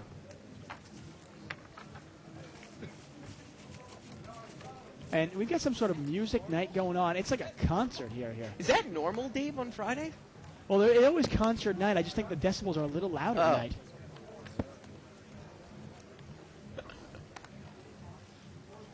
It's somebody's birthday, supposedly. And they're partying. Come down to the bike, play some poker, party, have a drink. 3 players. Limped around. Get an interesting question here from Greg Lester. Not really a Queen question. 10-4. I'll get to it in a second. Turn is a 7. And the river here is a queen. Doesn't look like anyone really has that much. We're going to No, see a ace high's $50 good. bet. Barry's going to take a shot at it, though. Carlos calls, and they're going to chop it up. Yeah. It's funny, we have our floor hostess out there on the floor, Donna. Yeah. And sometimes she'll ask us questions, but then I don't know if she quite realizes that we can't actually respond back to her. But I'm actually going to respond and say Patty to answer her question. Oh. Because I think she was being bothered. It's Patty's birthday. Patty, that she was trying to tell us whose birthday it was, so I'm going to come up and say It's it. amazing. I never got a birthday party here. The butt moves over here to seat 6. Email here from Greg Lester. Hey, guys, is this a limit game? The last time I saw this much limping, I was in a shin-kicking contest. That's Greg. Thank you, Greg, for your email. Please keep the emails coming. Juan's got cowboys. He's got pocket kings. Now, Barry's got ace-queen here on the button. He's And he in calls. position. He's on the button. Okay. Can be, a tough hand. You could lose a lot of money here, Dave, right? Or win a small pot. And he's got the ace of spades, 9-4-5. So Juan's got the overpair. Barry's got the nut flush draw. Yeah, and I can't imagine Barry going anywhere here. Barry's got 12 outs, 9 spades and 3 aces. $200 bet. And might you raise this and get a free card in the turn? Barry's going to call. Nope. Turn is a 9. Now can you raise? Well, I think if you're Barry, you can definitely represent. Yeah. But the only thing that's wondering, though, is does Juan think, wait a second, if Barry had a 9, would he raise me? And Juan's going to check. Do you take the free card? That's the question here. Do you take the free card with the big draw, or do you try to get him off the hand? Now, Barry made this mistake earlier with Carlos, and Carlos got there. He checked behind the turn.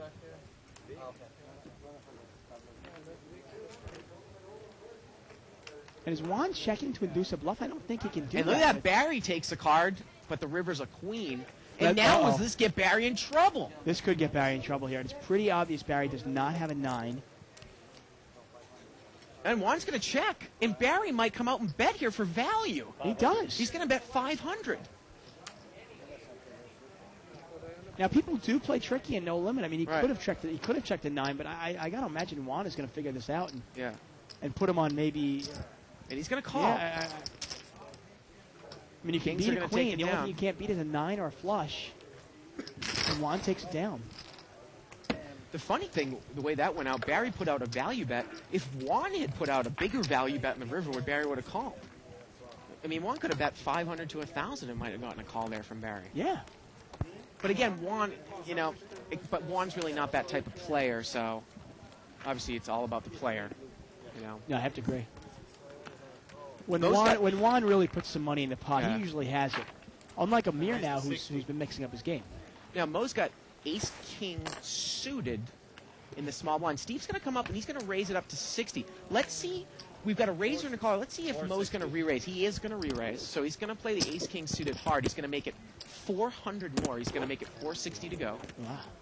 And Steve obviously going to throw ace-jack there. And Mo's going to take this down. Come on, guys. Nice playing with you. And the S-car will go man, and seat 9 is going to get him. Seat 1, excuse me. How do I always confuse those things? What is he getting? Getting up. Oh, he's getting up. Okay, thank you. I got confused. There he is. Cargo pants and all. S-cargo. But hump bump, and the hits just keep Yeah. on rolling at Yeah. Live at the Bike, folks. That's why we only do one show a night. We can only do one show.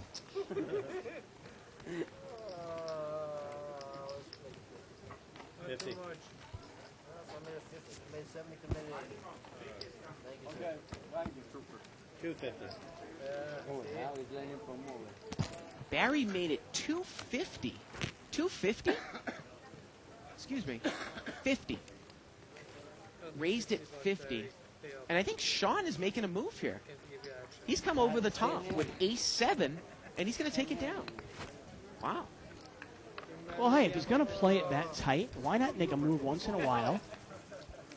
Steal a couple of pots here and there. If Sean were to just steal, say, 2 or 3 pots in a night, it would keep him afloat until he can make a lot of money. A flute? A flute. Like a Canadian, huh? Exactly. A? A. Hey, there's Vic Park. We haven't seen him in a Friday game in a long time. Well, he couldn't make it for Wednesday. He was out of town, so Yeah. I guess he figured he'd make his money. Come down. And he's got an awfully big man purse. Well, when your guy was probably worth that much money, he's got a lot of money in there. Limped around here. Now, Juan limped in with ace-king from mid-position in seat 4. And he's hit a king, but it's all clubs again. He doesn't have a club. And everybody checks it. The turn's a club. And the only person with the club in their hand is Allen. And he's going to bet 30 with the 4 of clubs, Dave, into 8 people. Not literally 8 people, but it might as well just... I don't mind the bet, though. On the turn, why not? You think about it. Players with the 5 of clubs, 6 of clubs, 7 of clubs, 8 of clubs, all the way up to maybe even the jack of clubs will probably lay it down. I don't know if I'm giving credit for Alan thinking through that way, but it's one way of playing it, right? Yeah, well, why not bet the flush? Put somebody on pressure. Put some pressure on somebody that has maybe a little better flush than you, but not a real one.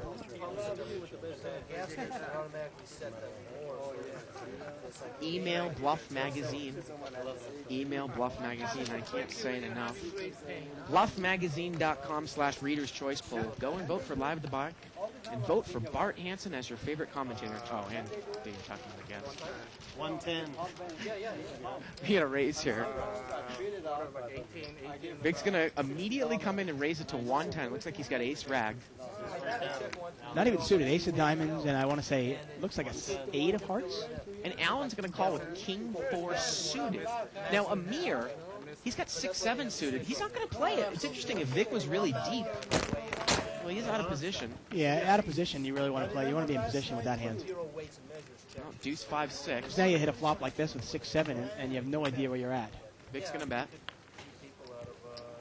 140. He's going to bet 140 here. Now, this game's a little bit smaller than Vic normally plays, so we might see him playing a little bit more aggressive. Once again, I don't say it's the right way to play. It's just a fact. People do this. Vic's going to take it down. I don't know if Vic is... Well, you know, you would actually know better than me because you're out playing in this game or the 500 game at night a lot more than I am, Dave. But is Vic necessarily familiar with these players? I mean, I just see him lingering around sometimes at night, right? Yeah, he's played the 10-20 game a couple of times here and there. He prefers the bigger game. But if it's not around, you know, he'll jump in this game. He's heard the Friday night game here is good, and I think that's why he's here. Now look at Mo. He's going to limp in early to mid-position with king-queen because it's really a hand that's pretty much only worth a limp, right? Unless you're going to drive forward with it. Well, 7 players. Yeah, there's two schools of thought for it. You know, do you really want to see multi with king-queen offsuit, though? Ace 6-8 here, a couple hearts. 2 people are in flush draws here, seat 3 and seat 9. 2 pair for Sean, though. He's got ace 8 of diamonds, top 2 pair. And Amir's going to bet on his flush draw.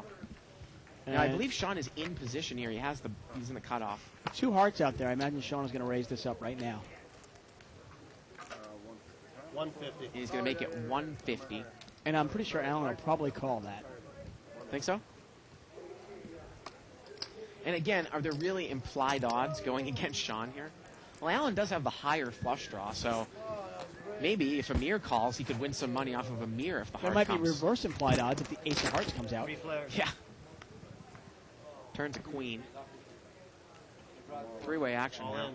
And Sean's going to put the rest of it all in here. He's betting, in essence, Dave, about the size. Well, the pot was about 500, and he's got about 600 left, so it's about an $1,100 pot. Right, what are you going to bet, 500 and leave yourself with 100? 500 to call. And good laydown by Alan there. Players are getting 1-to-1 on their money here. With the pure flush draw, you're definitely not getting the odds. Well, there's 500 in the pot, right? Yeah, about 500 to call. No, we're at the 600 before that, right? 500 in the pot. And then you just bet 600. You're right, excuse me, right. 2-to-1. Getting about 2-to-1, Yeah, okay. yeah. Once again, we are live here. Unedited. Doing this on the fly, folks. Having fun. Another interesting thing that I thought about, and I don't think we've actually ever expressed it vocally, and maybe people figured this out before I did, but a quick way to figure out pot odds, if somebody bets the pot, you are getting 2-to-1. If they bet with the pot and your pot is, it's 2-to-1 right away. So then you can build off of that, real quick. So obviously Sean bet the pot.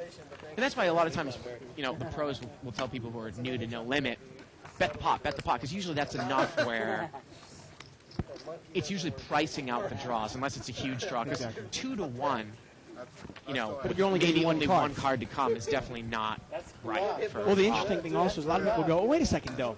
I'm going to hit my flush 1 out of 3 times if I flop a flush draw. Yeah, but you're not going to hit it 1 out of 3 times on the turn. Right. So then you're paying that price on the turn, and then you got to pay an additional price on the turn if you don't hit it. On the river, if you don't hit it. Alan raises here, ace king. He's going to take it down.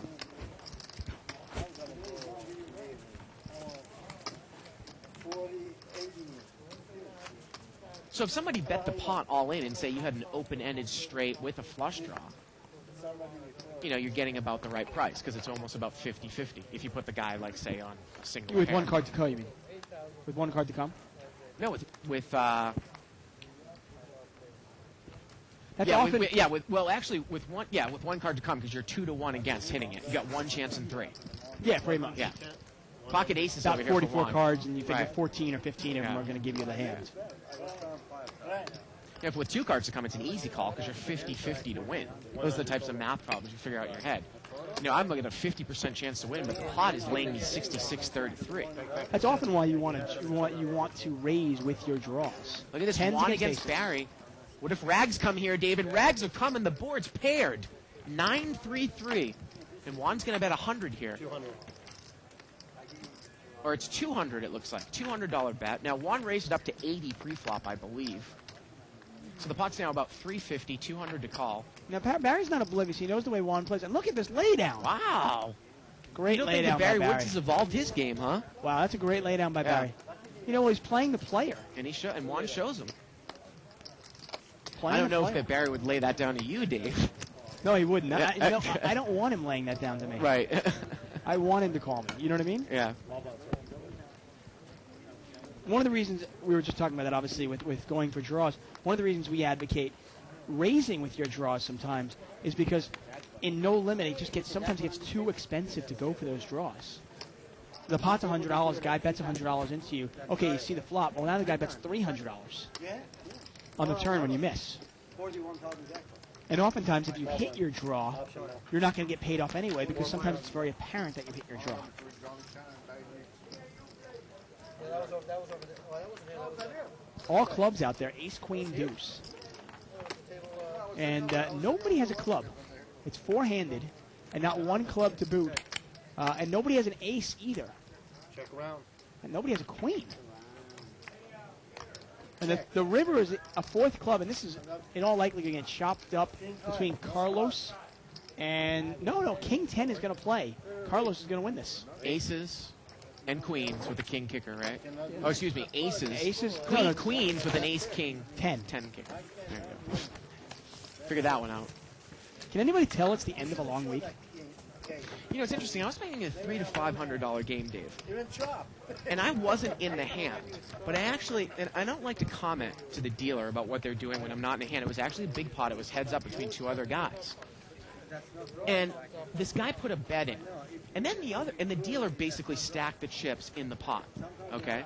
And then the guy's like, "What? How much is in the pot?" And then the dealer told him how much was in the pot. And I told the dealer, not only are you supposed to do that, but you're supposed to break the pot in a no-limit game, are you not? What I mean by break the pot is... You certainly don't have to stack it. Right. No, but he didn't break the stacks. He didn't break the stack, Yeah, I see. yeah. And the dealer actually counted it down for him? No, he didn't count it down, but he gave him an eyeball read on it. Ace, 4, 5 here, a couple diamonds. 100. Seat 6 is going to bet 100 here. Barry with ace 5. Now, Sean's got a weak ace from up front. He's going to make the call. Oh, he check raises. Well, there you go. He's going to check raise to 200 more. And Barry's got 2 pair, though. He's got top 2 pair. Ace 5. Sean check raised with ace 7. And Barry's going to re-raise. Well, the funny thing here is we know that Sean only has ace 7 here, Dave.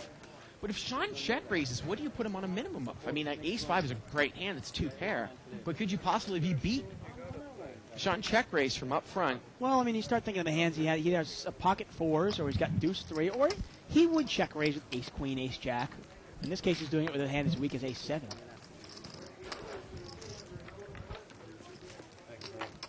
I mean, if Barry only had ace 5, obviously, and it was just a pair of aces with a 5 kicker, yeah, he could safely throw that away against Sean. Anyways, dealers in a no-limit game as opposed to a pot limit game are supposed to break the pot, meaning they're supposed to break the stacks in the pot so that the actual pot size can't... I guess it's because the pot size can't be calculated easily, I believe. I'll have to find that out. Yeah. I'll ask. I'm curious. I don't know. The interesting thing is you're wondering if you're a dealer. What if the player is sitting there and he's going to actually count it? And the dealer goes, let me save the time and the place. And I can just tell you. Ace queen here for Freddie, and he's going to raise it up to $100. 100. He's only got about another 150 behind him. Not much for implied odds here. And I think everybody's going to go away. 80 more. Now don't take it down. Take your hand. 2 players. Play the hand.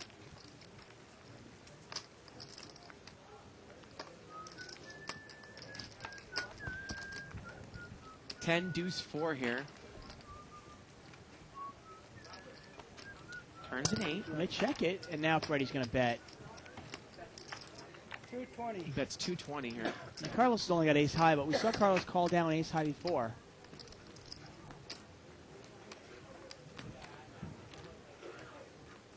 And he's going to show the ace and throw it away. And Freddie shows. Ace king? Wow.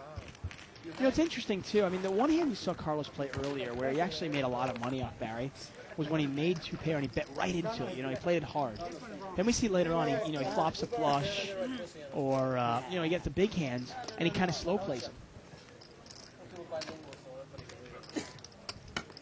Now, obviously, you're not always going to get paid off big when you flop a big hand. But sometimes the best way to make a big pot is to put money in there. Button has moved over to seat 9. Allen into the gun, and he's going to limp in. Get a limp by Carlos. Barry. Up to Freddie there. At 8:45, tell me, Carlos, you have to go, okay? 8:45? Yeah. 5 minutes. I've been saying like for the past hour. I'm leaving. 6 players. We get 6-way action here. Here we go. 6, 4, 5, rainbow. We got a straight for seat 1. No, I'm sorry, we do not have a straight. We have an open-ended straight draw. Seat 5's got 7-6, top pair in an open-ended straight draw. That's Carlos. $50 bet here. I believe Barry Woods has got a gut shot with top pair. Carlos bet 50. Barry called and Vic called. 4 players. Vic's open-ended there with a pair of 4s. And Allen's in there with King Jack. Turns an 8. Carlos has got a straight. And Barry's got top 2 pair. And Vic Got 200. still has a pair of 4s. Yeah, and the 8 really kills his hand now because if a 7 comes, obviously his straight doesn't even play. $200 bet by Carlos, and Barry calls. Oh, what was Allen doing there on the flop? Now, if a 6 or an 8 were to come out, how much money will Barry make? River's a 10. And is Carlos going to value bet this against Barry? 200. 200. Barry calls. Carlos has got a straight.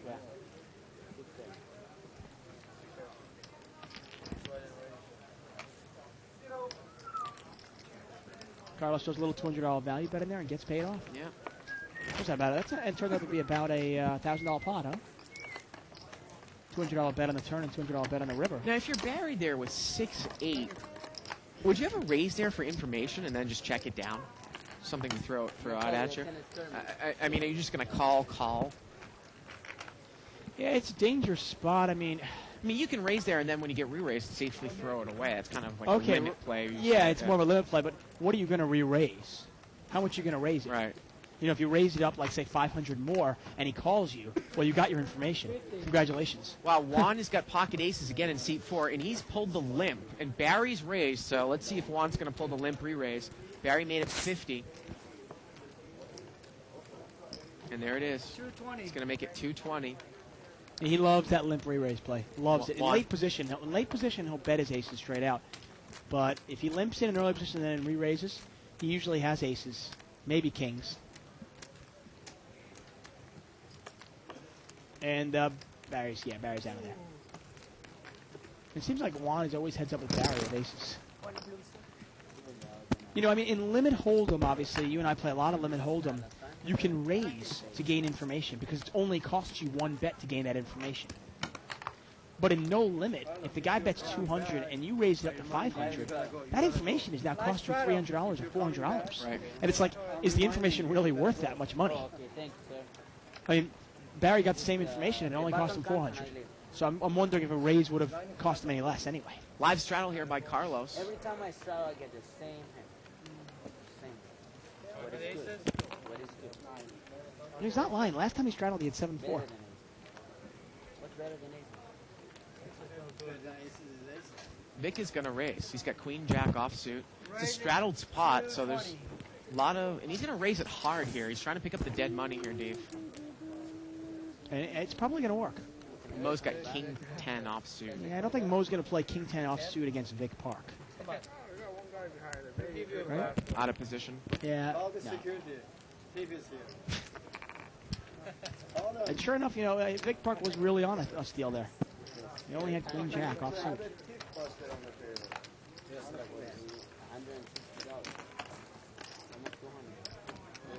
Got a couple more minutes left in the show. Time for a few more hands. Button moves over to C3.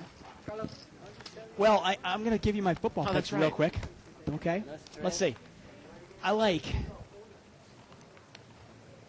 Carolina, Seattle. 1,000. Carolina Panthers over the Chicago Bears. I like the Seattle Seahawks over the Washington Redskins. I like the Patriots over Denver. Oh, really? 1,000. Yep. And I like Indianapolis over Steelers.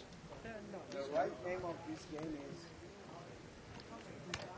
So you like it? You realize the odds of the Patriots winning now are very slim. You like my patsies, huh? Or you're trying to do the reverse? King 7-9. Mo limped in with king 10 of hearts. He's got top pair in seat 8. I just put a curse on your Patriots, I think. Mo's going to bet. He bets 100. Well, don't worry, I'm not betting on them, so. I wouldn't be surprised in the game, though. I mean, it's going to be a hell of a game, though, Denver and New England. And Mo takes it down there. The turn in the river would have been running threes. Vic would have made trip threes. Right. If he actually stuck around. Well, the Patriots are getting points, in Denver. My question to you is, if the Patriots win handily in Denver, and what I mean by that is by more than a touchdown, and, the Colts kind of roll over Pittsburgh, what will the line be in Indy? Oh, who knows? 5, 6, will it be more than a touchdown? I don't think so. Yeah. It all depends on how Indianapolis plays, obviously. Right.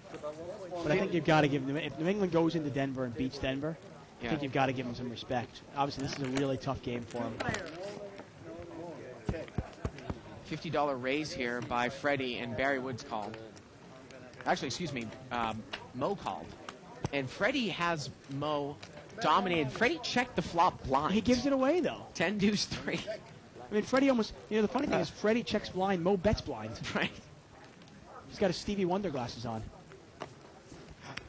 A lot of people don't realize, Dave, last year, when Indy, in the divisional playoff round, when Indy came to New England, Indy was a couple of points favorite. Yeah. The Patriots handily beat Indy, then went into Pittsburgh, a team that they had already lost to. Pittsburgh was 15-1 last year, and they were favored in Pittsburgh. It was weird. Vegas is usually pretty right on, so it'll be interesting to see how it plays out. Yeah. The reason I like New England this week, actually, I'll tell you, is they've already played Denver this year, and they lost to Denver.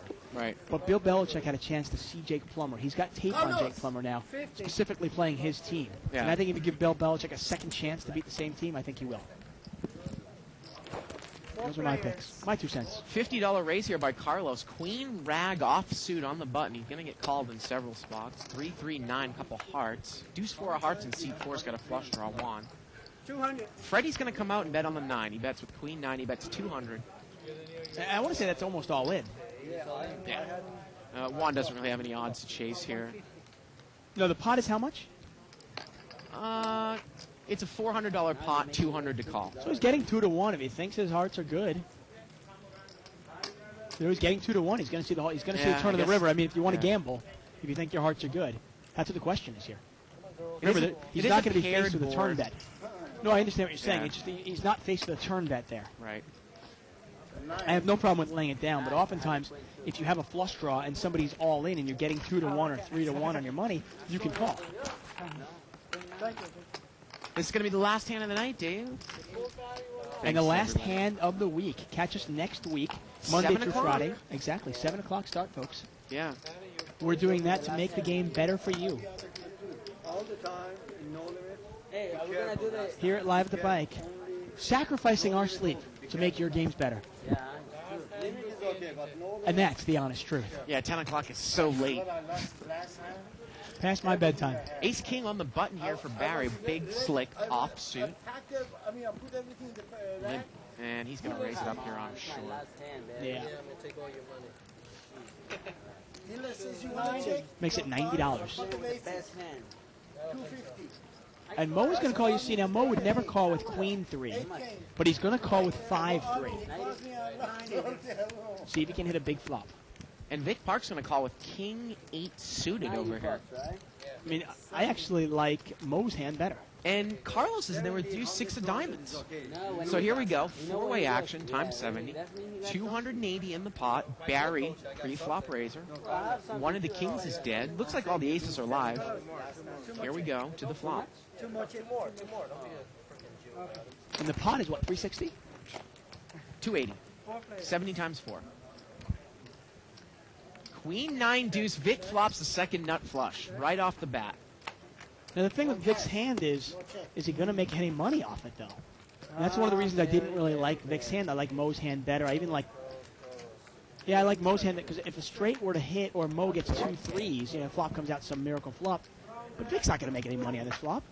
And Barry is not going to bet it this time. Yeah. Turns another spade. And now Vic. Well, no one had the ace of spades, but it could have been a little bit of a dangerous card. He's going to come out and bet.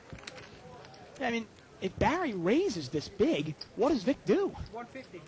Vic What if bets Barry had 150. ace-king with the ace of spades and he took the free card? Interesting that Vic's made this look like a little steal bet. He's bet 150 here. Yeah, you got to pick your spots, though. Barry's in clearly a razor-fold situation. Mo is still in the hand. Could Mo make a move? He's over there with 3-5 offsuit, and Barry is going to raise it up to 300. Well, Barry's trying to represent the ace of spades. And Vic folds. Great wow. play by Barry. There you go. Wow. Well, you know what? If Barry had ace-king with the ace of spades, would he check that flop? Look at He the might. river. The river's the ace of spades. And Barry shows the bluff. The river would have been the ace of spades. I had the ace. Oh, man. And Mo saying that he had the ace. Obviously not. Nice move by Barry Woods there. Wow. Pretty tight play there by Vic. Well, that's going to do it for us tonight. What a great way to end. Yeah, wow. Another week of Live at the Bike Down. So join us next week starting at 7 Pacific time, 10 Eastern for everyone here in the booth. I'm Bart Hanson. Good night, everybody, from Live at the Bike. It's here. It's big. And it's closer than you think. It's not a tournament. It's what you don't see on TV. The cash is real. The stakes are high.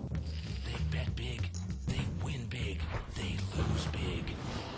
High stakes live action poker.